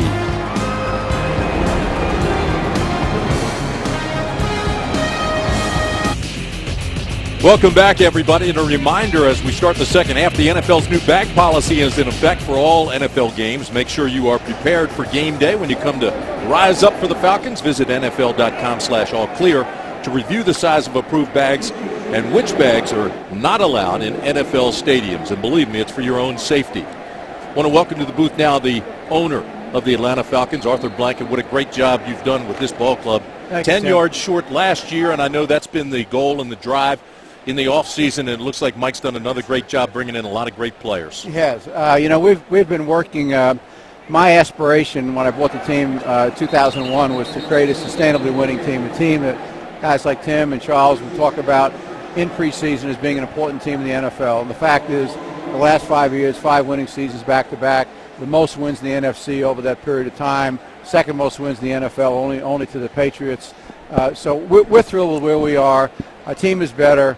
We had a great record last year. To compete in this league, you need to continue to, change the puzzle and continue to work on those things that you have to work on. I think Thomas and Smitty have done a fabulous job. Very exciting times for your ball club. Can you give us an update on how the negotiations are going for the new stadium? They're moving along well. This is a complex transaction. It's $1 billion to $1.1 billion, $1.2 billion maybe. So it's a lot of money, a lot of real estate involved, et cetera. We are committed to doing the stadium in downtown Atlanta. We're working on 2 sites that are connected to Georgia World Congress Center campus, one on the north side. The preferred site is on the south side. The real estate is a little more complicated there, but we're making good progress on that. And I've said in the last several days our aspiration is to be able to announce a specific site in the next 2 weeks. Going to brag on you a little bit now. The images that we saw of the new place look fantastic. What can the fans expect? What are some of the new Well, I things? think, I would summarize it by saying people have seen our plans, would say it's going to be one of the finest sports venues in the world. And I would suggest that probably is true. Everything from the circular roof to bars that run the whole length of the field to very flexible seating throughout the stadium, places for fans to tailgate and mix and mingle, and just a variety of things, a halo roof that opens up with video boards. And I could spend an hour. Fantasy lounges, which is a big deal today. The emphasis you have to remember in the NFL today is that we want to continue to create the atmosphere where fans, instead of staying at home watching the game on their 60-inch television, want to come to the stadium and want to join the community with everybody else. So this can be a very unique place, and we're thrilled with the plans as they develop. Very exciting. Mr. Blank, you mentioned the terrific record your team has put together over the last 4 or 5 years, and that's awfully impressive. What are your expectations for this team in 2013? Tim mentioned it before. You're just 10 yards short of being in the Super Bowl last year. Yeah. I think in 2001, you probably could have gotten me to commit to a number, which you're not going to get me to do tonight, Charles. But I said earlier to Tim, I think the team is a better team. The addition of a number of free agents that we've made, important ones, Steve Jackson, Osi Umenora. We've made a number of changes, the draft picks, the 2 corners, a number of defensive players. So I'm excited about where we are. But, it's a very tough league. We have a very tough schedule. And as you get better, it's designed that way. So we have 5 national games this year and designed to put us in the national spotlight, and we're prepared for that. So we'll play hard. Smitty always gets these guys ready. Thomas does a great job in building a roster, and the relationship between these general manager and head coach could not be better. And we have 3 great coordinators behind the head coach and other position coaches as well. One of the big things certainly that you did that has the fans all excited, you signed Matt to a long-term deal. What does Matt Ryan mean to this ball club? Well, this is a quarterback-driven league. Talking to a quarterback to my left here, he understands it. You understand that, Tim. Our fans understand that. So, we're thrilled that Matt is going to be a Falcon, hopefully for life, certainly for the next 5 or 6 years, and we believe for life. He's won more games his first 5 years than any other quarterback in the history of the NFL. So he deserves what he got. He's a great leader for our franchise. He's great in the locker room. He's great in the community. Under pressure, he performs beautifully. His record in the fourth quarter drives has been phenomenal. So, we're thrilled that he's going to lead our franchise and be the face of our franchise for years to come. We've given him some really good weapons to work with. There's a couple of really good receivers, and Julio and Roddy and Harry Douglas, and of course, 17-year Tony Gonzalez, first ballot Hall of Famer, and Steven Jackson now out of the backfield, as well as being a great runner in his own right, a great receiver as well. So, Matt will take advantage of all those resources. Well, you just mentioned Steven Jackson. Right. You also Osi Umenora for the defensive side. Boy, you get these Pro Bowlers. Osi with a couple of rings. Those rings are important too. Because, yes. You've been there and gotten the T-shirts. It does make a difference. I think he brings that maturity, that leadership, to the locker room. And I think that, he's obviously still a great player. And, he's been to Pro Bowl several times. Steven's been to Pro Bowl 3 times. He's run for 8,000 yards the last 8 years, caught for over 3,000 yards. So we've got a couple of really talented guys here to replace some folks that gave us a lot over the years, but we're ready to move on. So, we feel good about our roster. Thomas has done a great job with his whole staff in building that roster. And the beauty of the relationship is that he and Smitty have working together is fabulous, special. Rich McKay, Thomas, Mike, the job they've done, you're absolutely right, has been Rich fantastic. doesn't get enough credit, really, and he's done a wonderful job. When we decided was he going to be general manager or president and CEO of the team, collectively he and I opted for the president and CEO. He had built the stadium in Tampa Bay. We knew we wanted to get that done in Atlanta. He's got the experience, the background to do that. So we're blessed with Thomas in the organization, and Smitty in the same year, 2008. And Rich has done a fabulous job, on the business side of the business. And yet he's also been appropriately involved in support of both Thomas and Smitty. Thomas was a new general manager. So Rich was able to give him the maturity and the wisdom of his years and his knowledge, and that helped Thomas in making that transition. And from time to time, Rich comes from a long storied history of family in terms of coaching his father, John McKay, et cetera. So, at times, he and Smitty would sit and talk about coaching and coaches and things of that nature. So Rich has been very helpful and supportive on the football side as well. Put you on the spot. For the league, he's chairman of the competition committee, so that means he's always watching these plays, always talking about officials. At times I got to say to him, Rich, focus on the game. Leave the officials alone, The risk of Tim and I possibly having a chance to come back and do this in the future. Right. You said, in the past you might have committed to a number. We're going to put you on the spot. What are your expectations now of this team? How good can this team be? Well, I think the team, has the capacity to go, to go and play in that final game in New York. There's no question about that. Now, whether or not we will, Charles, and Tim knows this, there's a lot of things that come into play to some extent. It's last man standing. Always a major factor in this business. It is a very physical game. Smitty does a fabulous job in getting these guys healthy, keeping them healthy as they start the season. And we hope to get to this game tonight without any injuries. And God bless on both sides of the ball. So, a lot of it is staying injury-free, having the sense it's a marathon. Smitty repeats that often. It's not a sprint. It's not a week-to-week thing. You got to look at 16 weeks and then beyond that.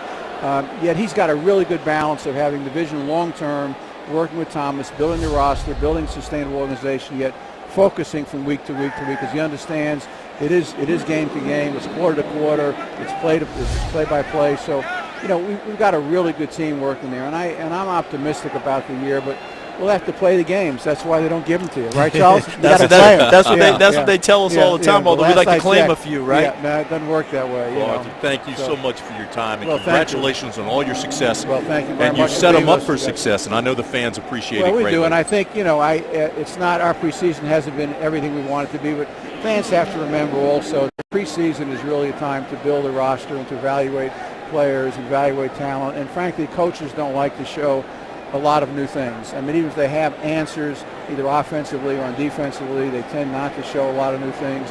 They tend to put players out there that have to make decisions, and we've got to make some very tough human decisions. And sure. 36 players over the last 10 days, including 22 in the next several days. So it's a very difficult time for our coach and general manager, but they're doing a fabulous job for us. Difficult times, exciting times. It is. Thank you very much, Tim. I appreciate it. Thank you so much. Good being with you. Thank you for your help. Thank you, Mr. Blank. Thank you. Good to see you, Charles. Great to see you. Good luck this season. Thank you.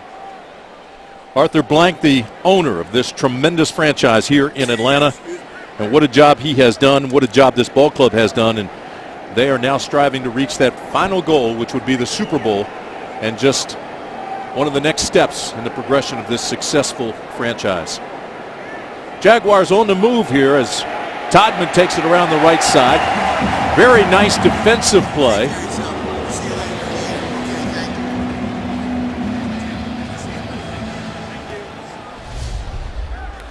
About Robert James showing his speed again. We talked about that in the first half, Tim. This is a guy who was more of a safety in college.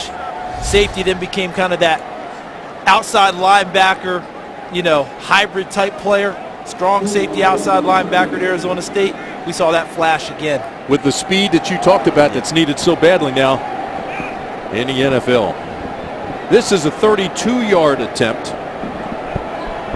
And Josh Scobie has it up and has it good. So the Jaguars increase their lead to 13-9 with 9:35 to play in the third. We'll return to Falcons football after this brief timeout.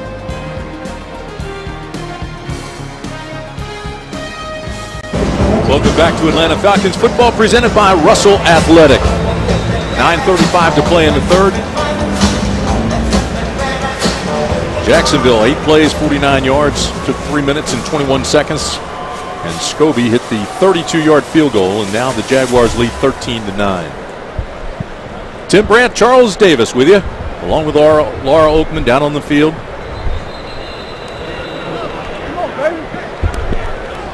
Great to have Arthur Blank stop by and say hello. We'll return to Atlanta Falcons football after a word from our sponsors. Welcome back inside the Georgia Dome. We're in the third quarter, 9:35 to play in this period. Renfrey is your quarterback now for Jacksonville, 2 for 2, 11 yards.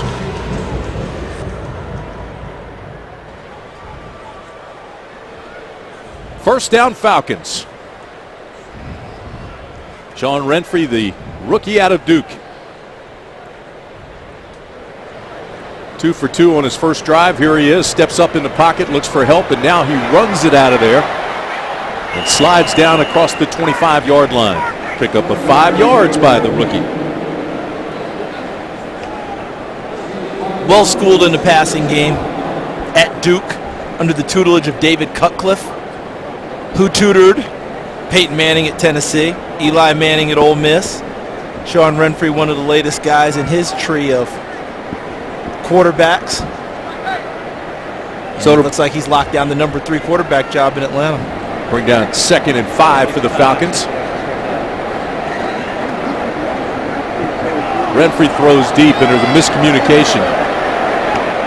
It looked like Martell Moore pulled up. He thought it was a comebacker, and Renfrey thought he was going down the sidelines. And Martell Moore is another receiver that's involved in this derby to be part of the wide receiver unit, the core for the Atlanta Falcons. Darius Johnson has put a lot of pressure on the guys who seem to be the front runners. Drew Davis, who I think is probably locked down number 4, but Kevin Cone, Martell Moore, Darius Johnson probably competing for that 5th spot. So it'll bring up 3rd down and 5. Renfrey knows the game well. He's a well-schooled, fundamentally sound quarterback and throws incomplete here. This ball may have been tipped. Sure looked like it was, and Renfrey went down hard. He took a big shot there from number 95, D'Anthony Smith, Louisiana Tech. Here's a look at his career at Duke. He is a heady player who was coached by David Cutcliffe, famous for his coaching of the Mannings, especially Peyton. But Renfrey's one of those guys, Charles, he's got poise, he's got confidence, good footwork, strong arm, quick release. He's got what you want in a quarterback. Yeah, and he has the savvy about the offense and what you're expecting, because David Cutcliffe ran a lot of pro-style stuff. Taken at the 20, look for a block, look out. And Shipley breaks 2 tackles and takes it across the 35-yard line. 58-yard punt, good return. We'll return to Atlanta Falcons football after this brief timeout. 13-9, Jacksonville, 8:31 play in the 3rd. Now it's time for our player profile, and it is brought to you by Georgia's best Chevy dealers.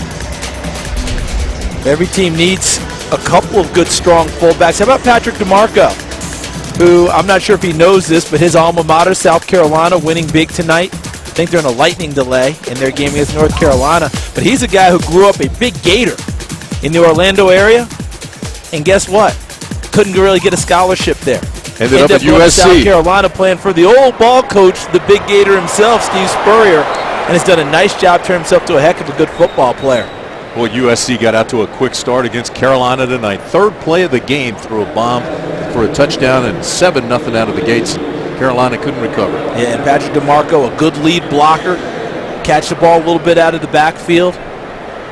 The nephew of Chris DeMarco, PGA Tour golfer. I think we talked about this last week, took Tiger Woods to the limit at the Masters one year.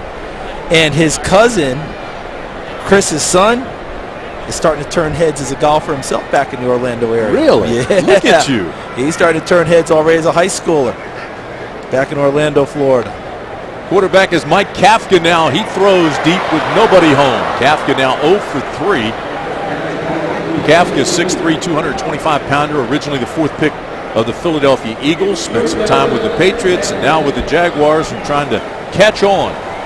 But's got a case of the offers here.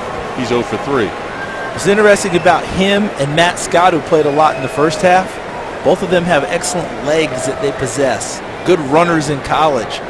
And as we see the pro game embracing more and more of the mobility, quarterback run plays out of these guys, those are the types of quarterbacks that are coming into the league and have a chance to stick. Well, Kafka needs 10 here on third down. Has some time to throw, and again he's incomplete. That was intended for Denard Robinson and not even close. Good coverage by Paul Worlow. Has he done anything wrong yet in the preseason? Well, It certainly doesn't feel like it, does it? You mentioned the way he started his pro career with 11 tackles in the first preseason game, and he has continued to be steady and consistent all the way through camp. He knows how to move, knows how to cover, makes all the right plays and reads. He's done a nice job.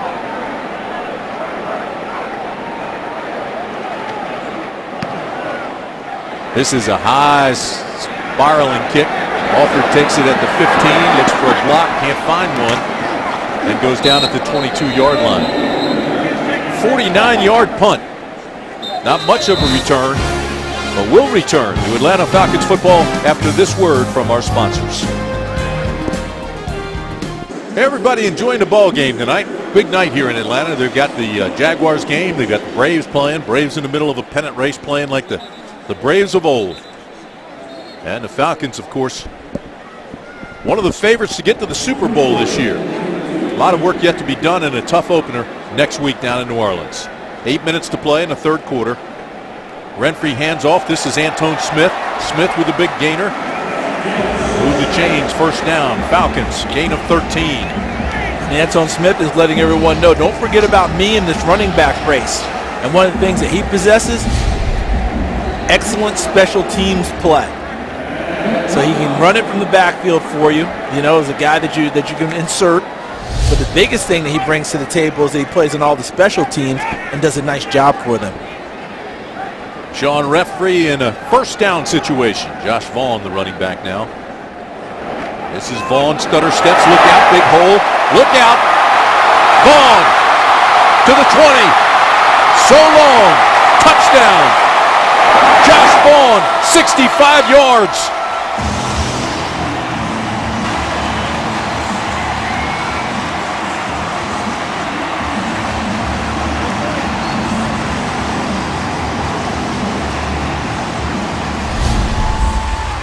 Look to the right side of your screen, receives nice blocking at the point of attack, gets to the secondary, and then outruns everyone. Josh Vaughn pressing for his opportunity to make this team. Because I think the three backs that are going to make it for sure, Steven Jackson, Jaquiz Rogers, Jason Snelling. Antone Smith has been the fourth guy. Can Vaughn beat him out? Can they keep him around? Can they press Snelling? I mean, a lot of questions we can ask here. It was an impressive run.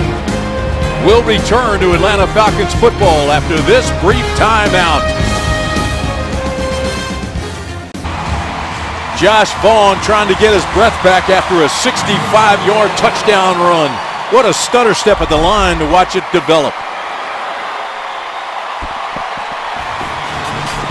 And then the big fella just started rolling. How about that blocking at the point of attack by his offensive line? Created a big gap for him to run through. 65 yards on that run. The drive, 2 plays, 78 yards, took only 47 seconds. And that's our Nissan Drive recap. He's a big fella, too.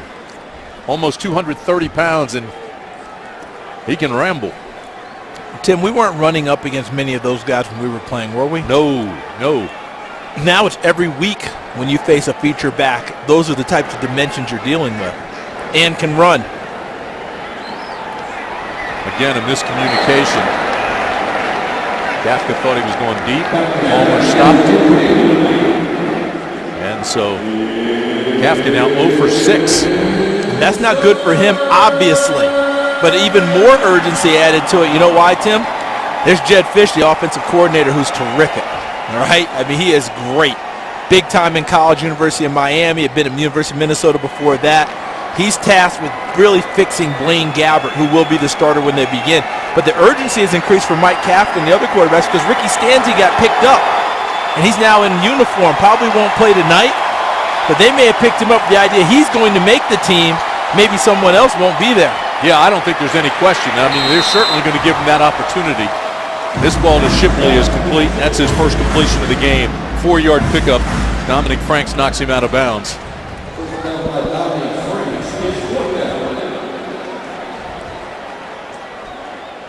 Jed had a big offseason working with Blaine Gabbert, really was attached to him and took Blaine to a number of different places. The Manning Passing Academy to spend time with Peyton and Eli and around a bunch of other quarterbacks. Had him spend one-on-one time with Drew Brees in the offseason, trying to get him to understand this is what it takes to play at this level. You have the talent. Let's see if you're going to go ahead and put it together. And I talked to Jed in pregame. He said he's been having a terrific camp before he got hurt. They just can't risk him playing now before the regular season. Punt goes out of bounds at the 38-yard line. Hey, Falcons fans, make sure to check out our new on-field coaches polos and the best variety of official headwear. Rise up and shop at officialfalconsgear.com today. You don't want to miss out. You definitely want to be wearing your Falcons gear when the Falcons get to East Rutherford February 2nd. How about this? Is that what Smitty's wearing down there? Is that what you're talking about? Hey, did you see the Farmer's Almanac predicted a massive snowstorm for the first cold weather city to host the Super Bowl? And what's interesting is that for every person you talk to, you get some people go, oh, that's a disaster, and some people go, I can't wait to see a Super Bowl played like that. Exactly. Have you noticed that? And what a marketing genius by the Farmer's Almanac, because they have everybody talking. You know you can't predict the weather that Can't far predict in advance. that far in advance, but you know, poor Richard used to try and do the same thing, right? Sure did. And he got rich. And I would hope that his people got rich behind him. 2nd down and 6 for Renfrey. But that has been the heaviest debate about the Super Bowl, going to a cold weather site. What happens if you have the blizzard? What happens if everything gets... Well, the league was willing to take the chance, and no better place to put it for them than New York City area. It was fun hearing Arthur Blank talk about the new stadium, which I believe will have a retractable roof. And the amenities he talked about because of what you're competing against now, what a great experience it is to watch a game at home. And you're watching it on multiple screens now. Everyone's at least a 2-screen person, right? Yeah. You got your iPhone going or your computer, your iPad. I mean, I walked in my 15-year-old son's room the other night. TV, computer, iPhone, all working at the same time. And not only that, they can read the scrolls as they go across the bottom, the menu on the left, and watch with the interview. No wonder he can't get his math homework done. Renfrey tries to escape, and how about this play? McClendon, the big offensive lineman, gets a carry in this game, and there is a flag down. An eligible receiver makes the catch, and Renfrey comes up holding his right arm. Hey, you know what Jacques McClendon's going to tell Renfrey? Don't you ever do that again. Okay? It may have looked like fun to run the football. I just discovered it's not that much fun. He was hit by at least 4 people. Not as much fun as it appears. More importantly, Renfrey is hurt. Illegal touching of a forward pass. Number 62 of the offense. That penalty's declined. Correction, number 65 of the offense. That penalty's declined. Result of the play is a 4th down. Renfrey is in a lot of pain right now as the trainers work on his right arm and shoulder. Look at the pressure. Gets to him from the outside first. And he's able to slip it. And then, again, that pressure, and as he's going down, he goes down, appeared to be on his left side, didn't it, Tim? It definitely is. Look right at this. Right there, and the arm probably got caught underneath. He wins watch right his away. left arm as he puts it down, and then that's where he came up showing the pain on the left side of his body. And the flag is down as the Falcons save this ball inside the 5. You know who that was, don't you? We'll have to wait and see what the flag is. It's Patrick DeMarco. That's like one of those iron shots that checked up. You're like E.F. Hutton. When you talk, they listen and they respond. How about it checking up like that? How about the hustle for Patrick DeMarco batting it back into the field of play? The backspin, you're right.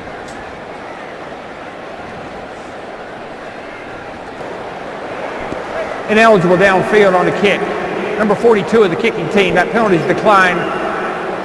Now that helps you make a better play. Yes, it will. You just hope you don't get caught. Still a good play. Doesn't negate the hustle, does it? You're looking for positives in a preseason game, the 4th and final one. So what he's going to say is, yeah, Coach, I made one mistake, but, I made it full speed. That's exactly right. And coaches love that. Not the mistake, but that you do things full speed. Correction. Number 42 of the kicking team downfield on the kick. That'll be a 5-yard penalty, and we will re-kick. So now there's a lot of concern with Sean Renfrey. Yeah, because if you're Dominique Davis, you probably thought your night was done.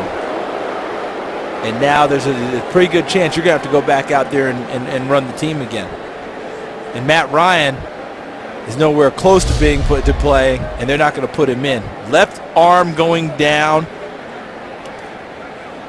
and it looked like it collapsed a little bit underneath him. He immediately winced and grabbed that side. Now this one here, if this ball stays in play, how many times have you seen this, Tim, over your career? The punting team, full sprint, right? Have to re-kick. Usually works pretty well to the advantage of the receiving team, doesn't it? Yes, it does. Saw the one off the scoreboard in Dallas a couple weeks ago, and they brought the next one back for a touchdown. Able to take this at the 20. Look for a block. And get across Not the bad. 30 to the 34. Mark it at the 33.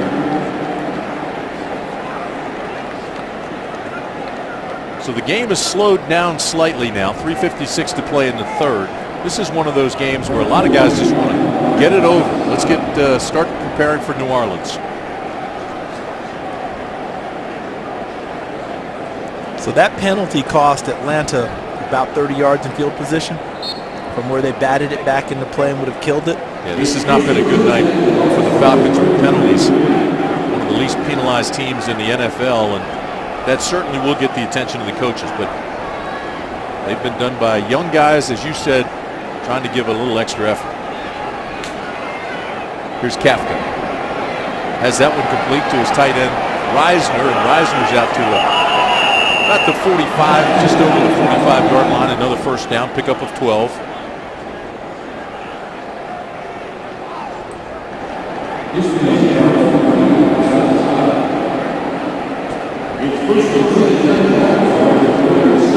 Rolo gets credit for another tackle.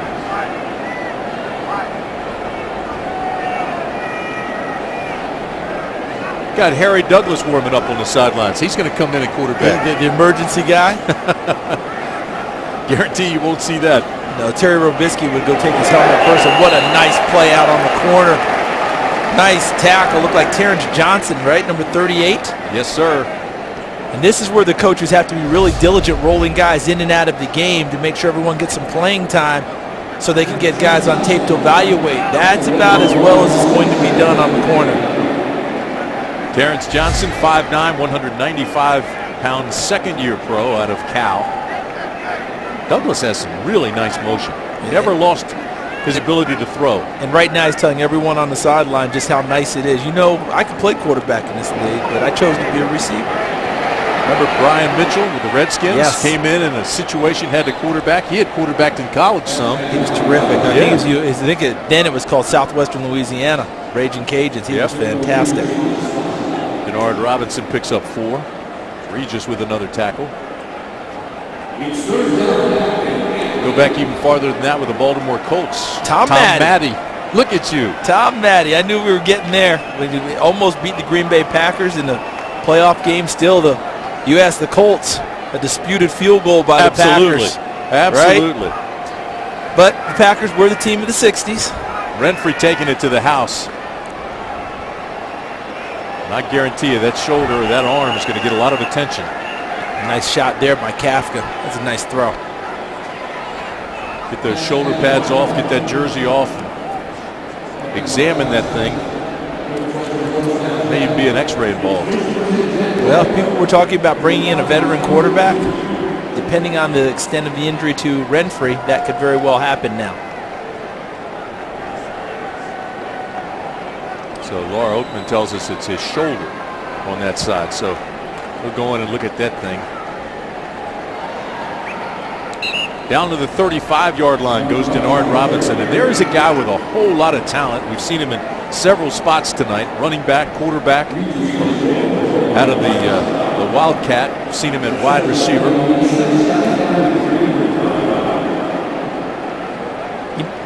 You remember his signature thing at Michigan was they called him shoelaces because he didn't tie them. Right. He just wore the shoes real tight on his feet. Don't tell anybody. Under those undone two shoelaces, there's a little Velcro. And it worked. Absolutely nothing there. Bartu makes the tackle, and Bartu, another one of those guys. He's played in so much of the nickel and dime through the preseason. Getting snaps on almost every down now. Undrafted free agent, as Charles told you earlier, out of Texas State. Bartu and Werlo are both going to make this ball club. I've got to believe. Here's Kafka in trouble again. This time he escapes inside the 20, and Kafka slides at the 15-yard line. So a first down as the third quarter comes to an end, but it's a pickup of 19. This is the end of the third quarter. And while there's timeout on the field, we'll take one as well. A huge loss to our Falcons broadcasting family. Producer Tom Domer recently passed away at his home in North Carolina. We certainly appreciated his work ethic, his attention to detail, his professional manner, and his love for this entire television industry. He was a leader, a mentor, a cool hand, a dear friend, and a voice of reason, and he will dearly be missed. Tom Domer was 63 years old. He is survived by his son, Stephen.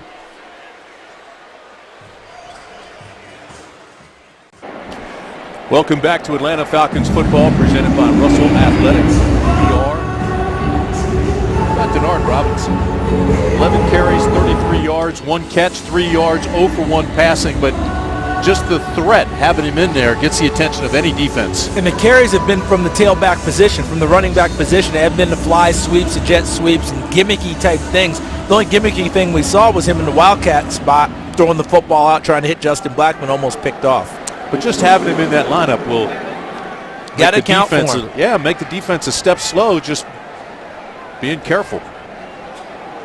First down and 10. Kafka. Again, incomplete. He's just not sharp tonight. That was intended for Denard Robinson. And well covered, I thought, by Robert James. I thought he diagnosed him and went sprinting out there. That would have been an interesting play. Had Robinson been able to catch it, I think it would have been a play that James would have been able to contest. It's Gus Bradley, the brand new head coach of the Jacksonville Jaguars. One of the better guys you'll meet in this league. So second down and 10 for Kafka and the Jaguars. Ryan Otten in motion. Switches sides. Straight ahead's Robinson. Breaks 1 tackle and slithers ahead for a gain of 3. Massaquoi with the tackle.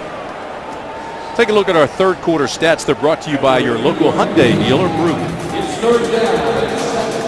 Just talked about Denard Robinson. Now you look at the team stats, and the Falcons have taken control of the rushing yards. The key one is the 2 turnovers that Jacksonville has had. The Falcons have turned that into 9 points. Third down and 7. Play action. Kafka throws to the back of the end zone. Touchdown, Jacksonville. Nice catch by Jeremy Ebert. 13 yards.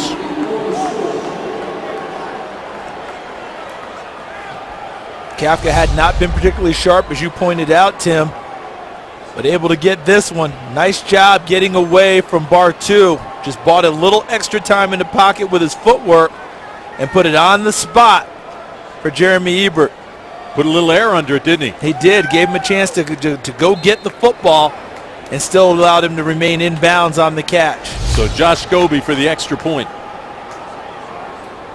And the Jaguars have regained the lead. Good snap, good hold.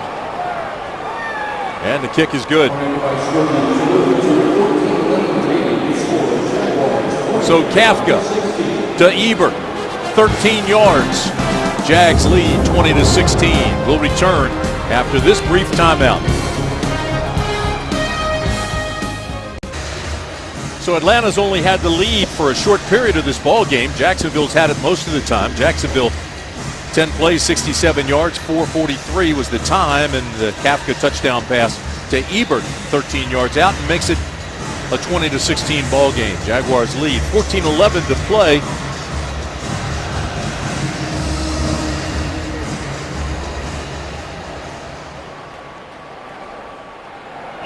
And this goes out of bounds. Scobie's kick. So they throw a flag and they'll bring it out. Kickoff out of bounds. Kicking team. Ball will be placed at the 40-yard line. First down. Well, while they walk it off and start this series, it's time for our SunTrust shining moment of the game. And how about this play, partner? This best play of the night. Jonathan Massaquoi, total one-on-one individual effort. Beats the blocker, then defeats the quarterback by stripping him, almost like a basketball play where you strip the guard at half court, take it down the other end and dunk it. Massaquoi stripped Scott, made the move, and his version of the dunk was end up in the end zone for 6 points. Great play. Dominique Davis back in the ballgame with Renfrey in the locker room hurt. So I don't think Davis thought he was coming back. He probably thought his night was over, and here he is, and he'll run this ball out of bounds. Now, Dominique Davis has to be thinking, I've got to stay healthy.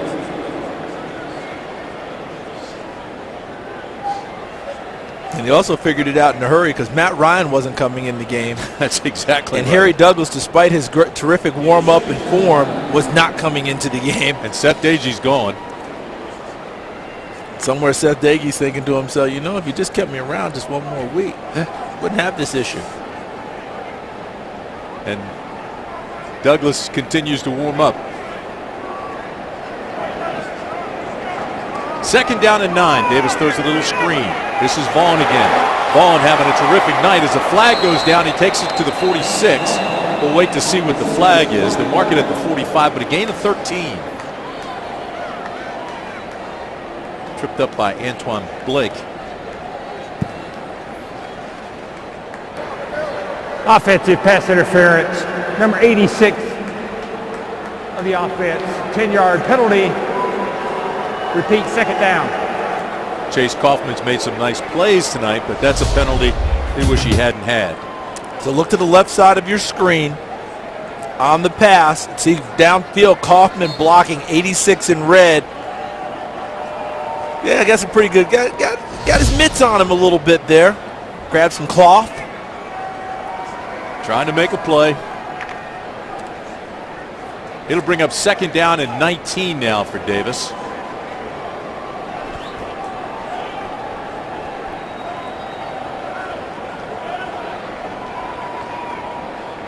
Davis steps up, throws to, and there is Kaufman making the catch at the 45-yard line. Gets the flag, makes a play, a pickup of 24 yards. Tim, what did I tell you about Chase Kaufman earlier in the game? Not going to block anyone, all right? That's really not his thing. But if you want someone to catch the football, that's Chase Kaufman's thing. That's what he does, and does it well. I like the way he came back from a mistake to make a positive play. It's like you had me blocking. Has anyone not figured that out yet? Dominique Davis puts that one on a rope down to the 37. Gain of 8. So Dominique Davis comes back in. He's picking them up in chunks. And that's Jaquiz Rogers' older brother, James. Also coming out of Oregon State. In a bit of an anomaly, James came out of Oregon State after Jaquiz did. Jaquiz able to come out a little bit early. James had to stay after an injury and take another year. James a little bit taller. Just a tad. Just a tad. Towers over his brother. You know he likes to post him up in their one-on-one hoops games. Quiz is 5'6½". He's like, I'll take you on the low block, show you how it's done, brother. Ronnie Wingo gets a carry. You know what's interesting about this, Tim, is that with Dominique Davis, as you pointed out, probably not expected to come back in. Renfrey's probably going to take it the rest of the way.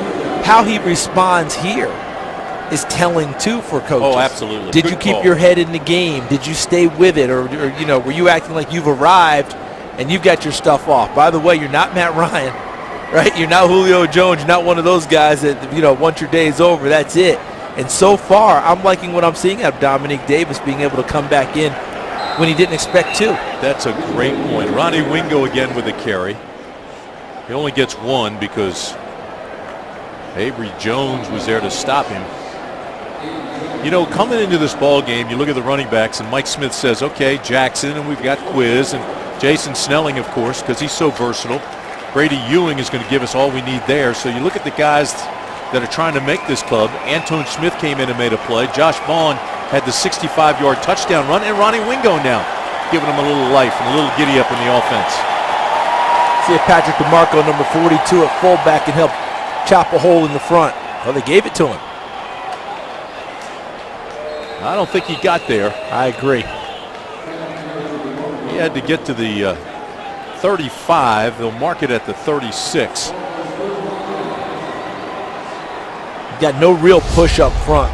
Watch the stalemate that Jacksonville gets in the offensive line. In fact, they're the ones with the penetration into the backfield, and there's the tackle there. Never really got it going. Timeout on the field. We'll take one as well.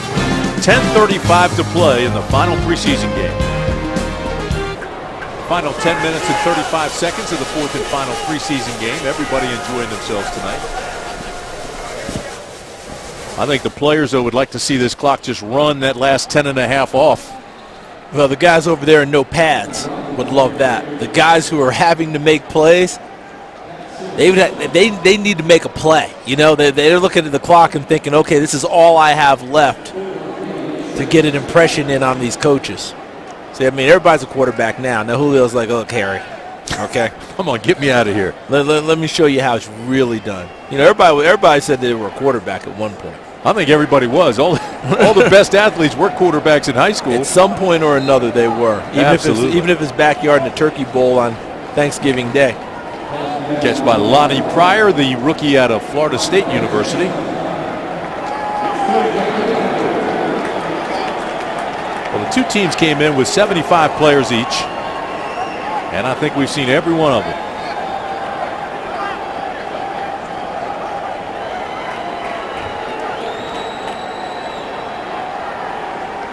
Third down and 4 for the Jags. And again, he's had a tough time hitting a swing pass. Intended for Jonathan Grimes.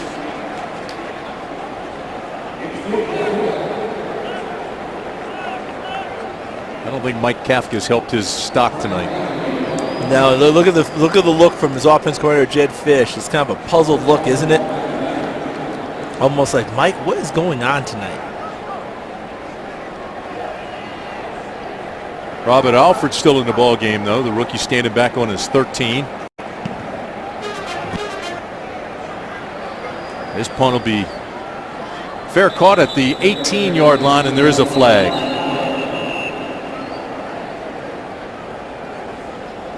So maybe you're right. The guys on the field don't want it to end. No, certain guys don't. Certain guys probably feel pretty good about where they are, but certain guys need opportunities to make plays.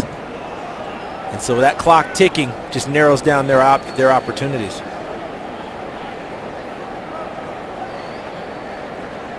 But all in all, the majority, let it tick. Yeah, absolutely. And I know the coaches are thinking, let it tick. We've got enough video on these guys. No more injuries. That's the biggest thing. Got enough video. Don't want anybody else injured. Let's get out of here. You've got a college teammate who's an official in this league. Uh-huh. I don't know if I shared this with you before, but guess who does not get graded in the preseason? The officials? Bingo.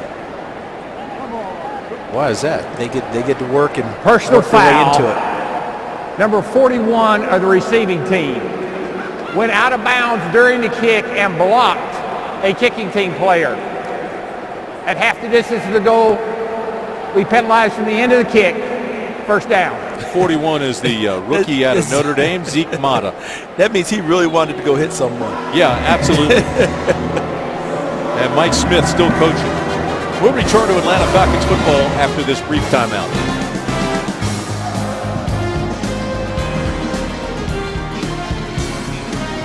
.9:14 remaining in the fourth and final preseason game. Then it will be off to New Orleans as the Falcons prepare for the regular season. Our Georgia Power Play watch is Jason Snelling, the guy who we had an eye on tonight.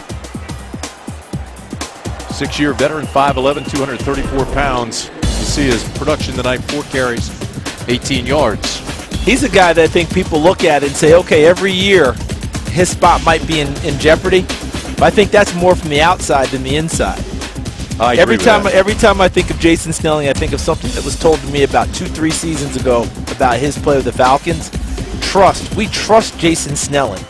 I remember one year when they were trying to close out a season to go 9-7 for the first time in franchise history, have back-to-back winning seasons, I believe. And Jason Snelling ran for over 140 yards against Tampa Bay on the last Sunday of the season as the feature back and got it done. They trust him. The players trust him, the coaches trust him. When you talk to the coaches, they talk about his versatility. And when you have a guy that can be both a fullback and a running back, very tough kid, those are the guys you want to stick around. He was covering kickoffs tonight when the game began. So you have that extra added value of being a special teams player. Going to be an interesting season as we wind down the last 8 minutes of this ball game. Davis drops, avoids a rush, looks deep, and slides and is hit from behind. He's got to be careful. Gain of 6. But I was going to say, as we wind our way down toward that regular season opener, you think about Matt Ryan and Steven Jackson, Jones and White and Gonzalez. I mean, this is a powerful, loaded team. Scoring points shouldn't be the issue for the Atlanta Falcons at all. I mean, that's not what you think of with them, because they expanded their repertoire when Thomas Dimitroff, the general manager, made that big move to trade up in the draft to get Julio Jones. This ball is picked off.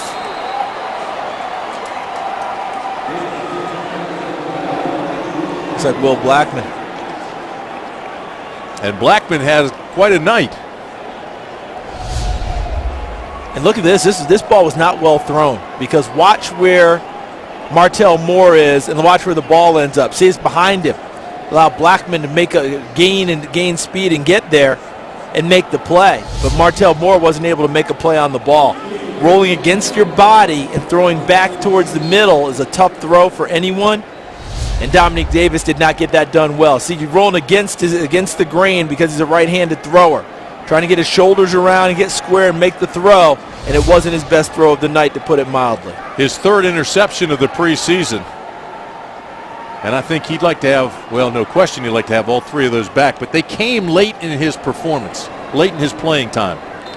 Let's go downstairs to Laura with Jonathan Babineau. Let me just say, you guys were supposed to come down to me a couple minutes ago, and you weren't, and Jonathan Babineau got on the microphone yelling at our producer, Steve, so you very quickly just got down to us. Thank you. All right, one of my favorite things to watch tonight on the sideline has been you and OCU Manora. It's almost been like Velcro. You have not left each other's side. What have you learned about the guy who is now anchoring this defensive line with you? Well, we know we got to mess together, and we got to do it real fast. You know, the experience that OC brings to us, and the things that he's been through with New York and winning 2 Super Bowls out there. He's going to bring a lot of experience to us, and I just want to make sure that him and I are on the same page, and moving forward as a D-line. What does that mean? Because we talk so much, a quarterback and a wide receiver, about getting on the same page and how it helps with chemistry on and off the field. Same thing with 2 guys who are anchoring the defensive line. Do you have to go through that also? Oh, definitely. Every guy that you play with, you have to know their abilities and the things they can do well in order to make our team better. And OC is a great pass rusher. He's well respected in this league. And it's going to be an honor to play with him this year, and I'm looking forward to getting after a lot of quarterbacks with him. You said that with such an intensity. I like that, Jonathan. You've had 3 games to watch your defense. Evaluate them. What do you think so far? I think we progress. It's the preseason. We don't want to show too much. So, we continue to build off last year and making sure we continue our process steps as far as getting better. And, I think this year is going to be better than last year. Terrific. Thank you so much. You can smile as we send it back up if you'd like. Would you like to? Thank you, guys. I appreciate it. Sending it back up to you.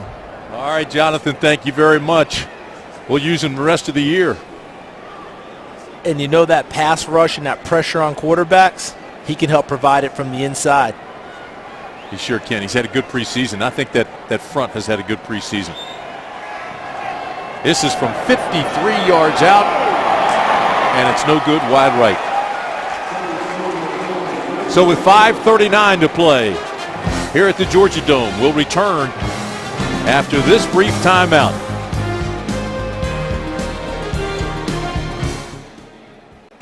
And the party continues at the Georgia Dome. Final preseason game, not stopping anybody from having a good time tonight. 5:39 to play, 20-16. Jaguars leading the Falcons.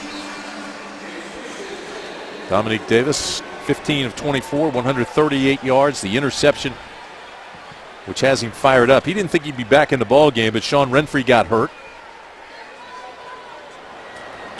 And here's Vaughn, sidesteps a tackle. I want you to visit AtlantaFalcons.com/contest right now, folks, for your chance to win Falcons tickets, and they are hard to come by. And you can also get autographed memorabilia. Winners will be chosen after tonight's game, so visit AtlantaFalcons.com before the contest is over, and you have 5 minutes and 16 seconds left in this ball game.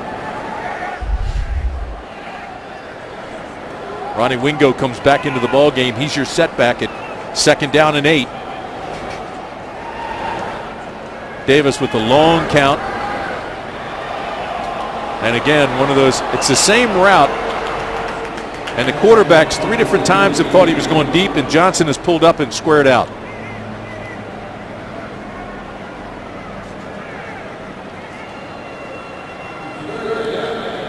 And I don't know if it's the quarterback or the receiver. Or the read.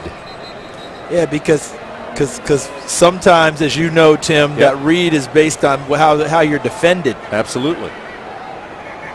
But it's a gimme. They're reading the opposites. They aren't reading the same thing. No.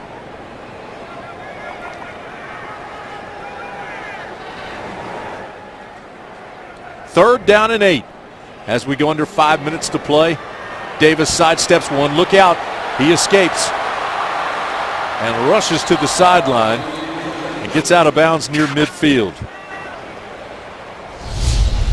So we were talking, Tim, you were talking about them, the quarterback receiver not quite in sync. Take a look at the previous play. You saw the throw. Now you see Darius Johnson. He's going to break it out. And the quarterback, Dominique Davis, thought he was going to turn it, continue upfield. Fortunately, it fell harmlessly incomplete, as opposed to sometimes you get those out of sync plays. Those are interceptions. Yeah, absolutely. 4th down and 2. The Falcons are going for it.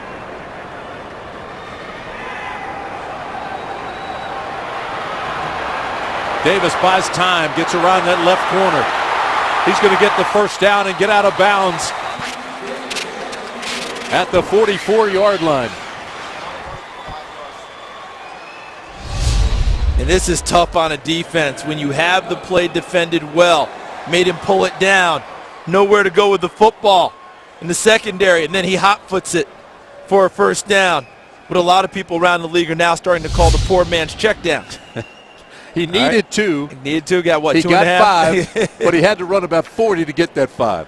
As long as he got them. Bottom line for him is getting them, because he would like to have a feather in his cap of this drive, putting it in the end zone, putting the Falcons back in the lead. Look at Mike. He is still fired up, still coaching, still emotional.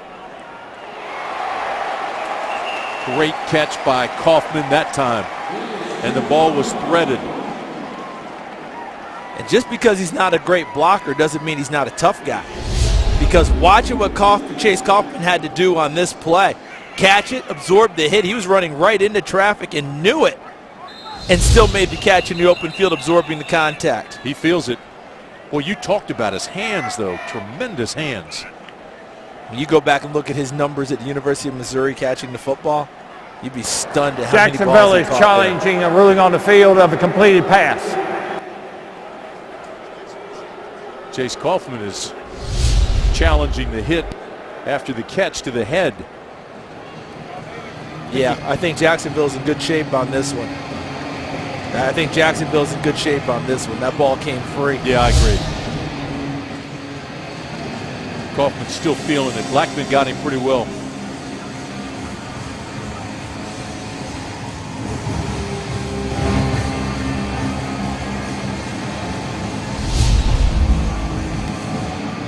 See, he's got his mitts on it initially. But see how the ball is punched free, and then it's on the ground with his knee covering it. Yeah, no question.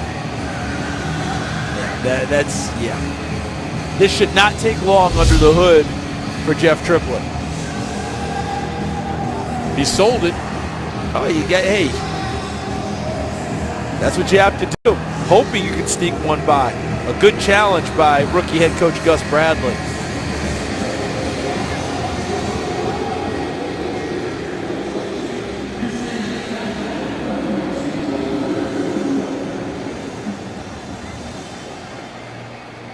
I think both those guys are going, really? See,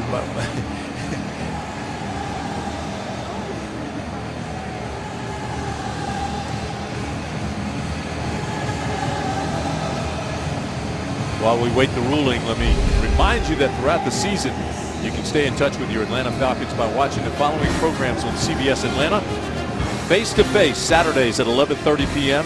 Game Day Live, Sundays at 11 a.m. And post-game report, Sundays at 11:30 p.m. Will not have any trouble keeping up with the Falcons watching those shows.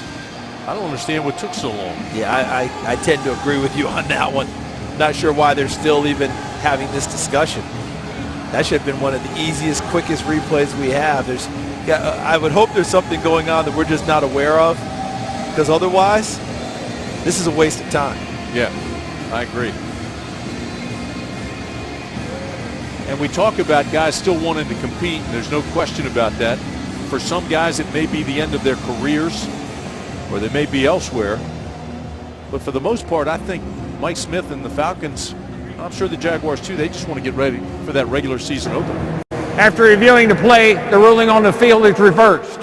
It is an incomplete pass as the ball hit the ground and the receiver did not get possession.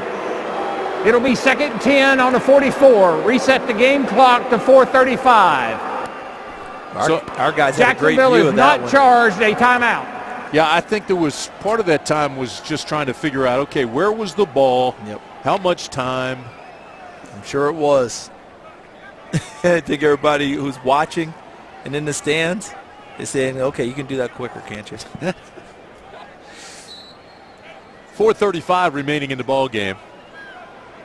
It's 2nd down and 10 for the Falcons. Davis stops, throws, incomplete. It was intended for Darius Johnson. Now, a guy who's making a real push is Demetrius McCray for Jacksonville. That was him on the coverage again there with Darius Johnson. Boy, they've got some decisions to make in Atlanta, don't they? They've had some tough ones because in some of these position battles, things have still stayed even, it feels like. No one's really jumped out there. Darius Johnson had a chance to really put some pressure on people tonight at wide receiver. I'm not sure he's done that. Here's a strike. And Martell Moore has it all the way down to the 22-yard line. They'll mark it at the 21, a pickup of 23 yards. See, and Martell Moore's in this sweepstakes. Number 14, left to the center of your screen. Well-thrown football. See him working inside McCray. Now he curls to the inside. And he's right in front of number 40, Stephen Terrell, the rookie out of Texas A&M. Good throw, good catch. Davis, a little hurry up, throws over the middle. This is complete to Wingo, and Wingo is down to the 15. And this is not a field goal drive, remember. 20-16, down 4.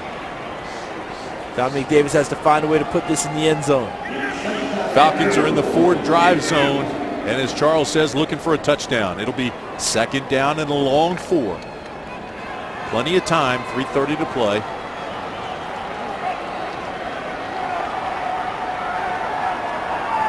Davis reads the defense. Calls a change. He gives it to Vaughn. Vaughn inside the 10. Carries, tackles to the 5.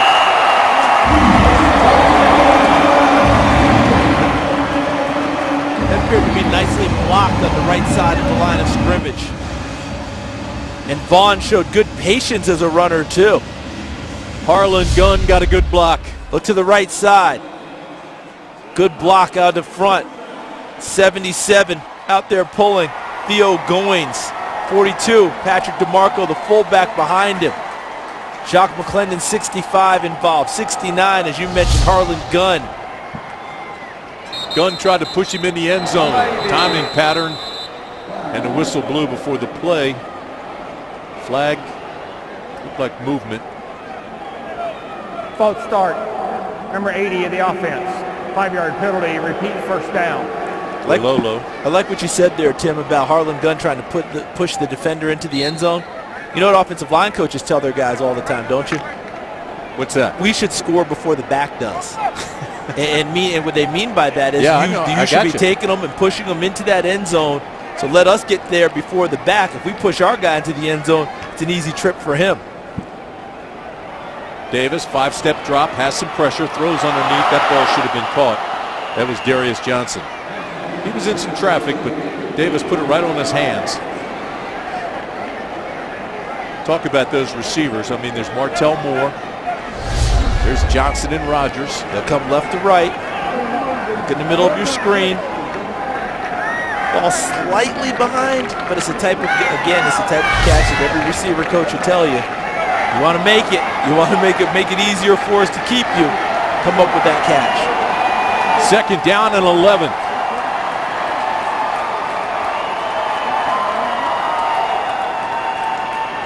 Davis almost threw a pick. Boy, Leroy Reynolds made a nice break on the ball. It was intended for Toilolo, and Reynolds made a nice play. You called Reynolds' name frequently in the first quarter. He's reemerging here down the stretch.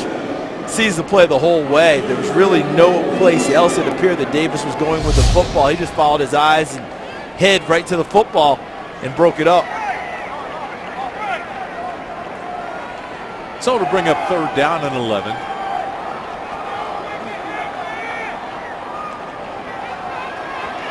Davis throws the out. This is complete inside the 5. Toilolo has it to the 3. Gain of 8. It'll bring up 4th down and 2. And there are no kickers in sight. not down 4. The 2-minute warning. 2-minute warning. 4th and 3. We'll be back after this word from our sponsors. A look at Terry Rubisky as the Falcons are faced with 4th and 3. Similar situation to what they had in the championship game with the 49ers. But instead of 10 yards, they need 3. Let's see if they give Dominic Davis a play that gives him a chance to use his legs. It's kind of a run-pass option here. Davis buys some time, rolls left, inside the 5 to the 2, not going to get there.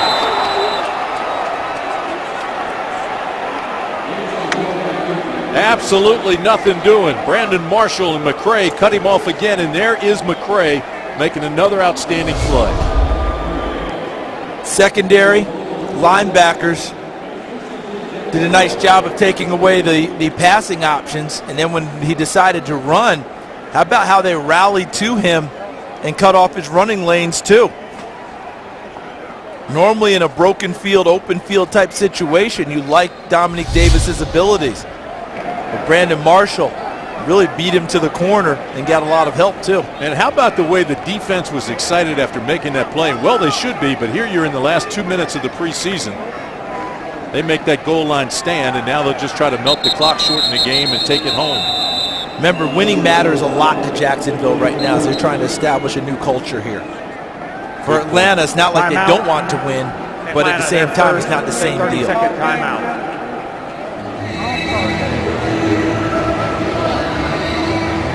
Our Russell performance, our Russell athletic performance of the game.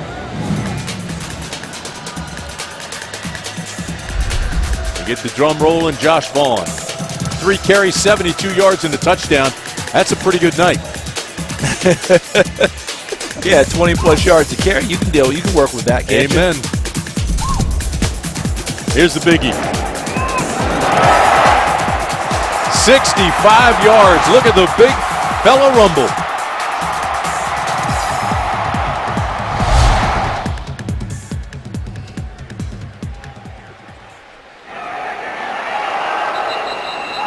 Falcons trying to strip it from Lenny Pryor. Lost 1 yard. Atlanta, 32nd. And Atlanta takes a timeout. Look at Brian Banks maybe playing his final few seconds here with the Falcons. We talked about his story. It certainly has been well documented. His family is here tonight. He's getting some reps.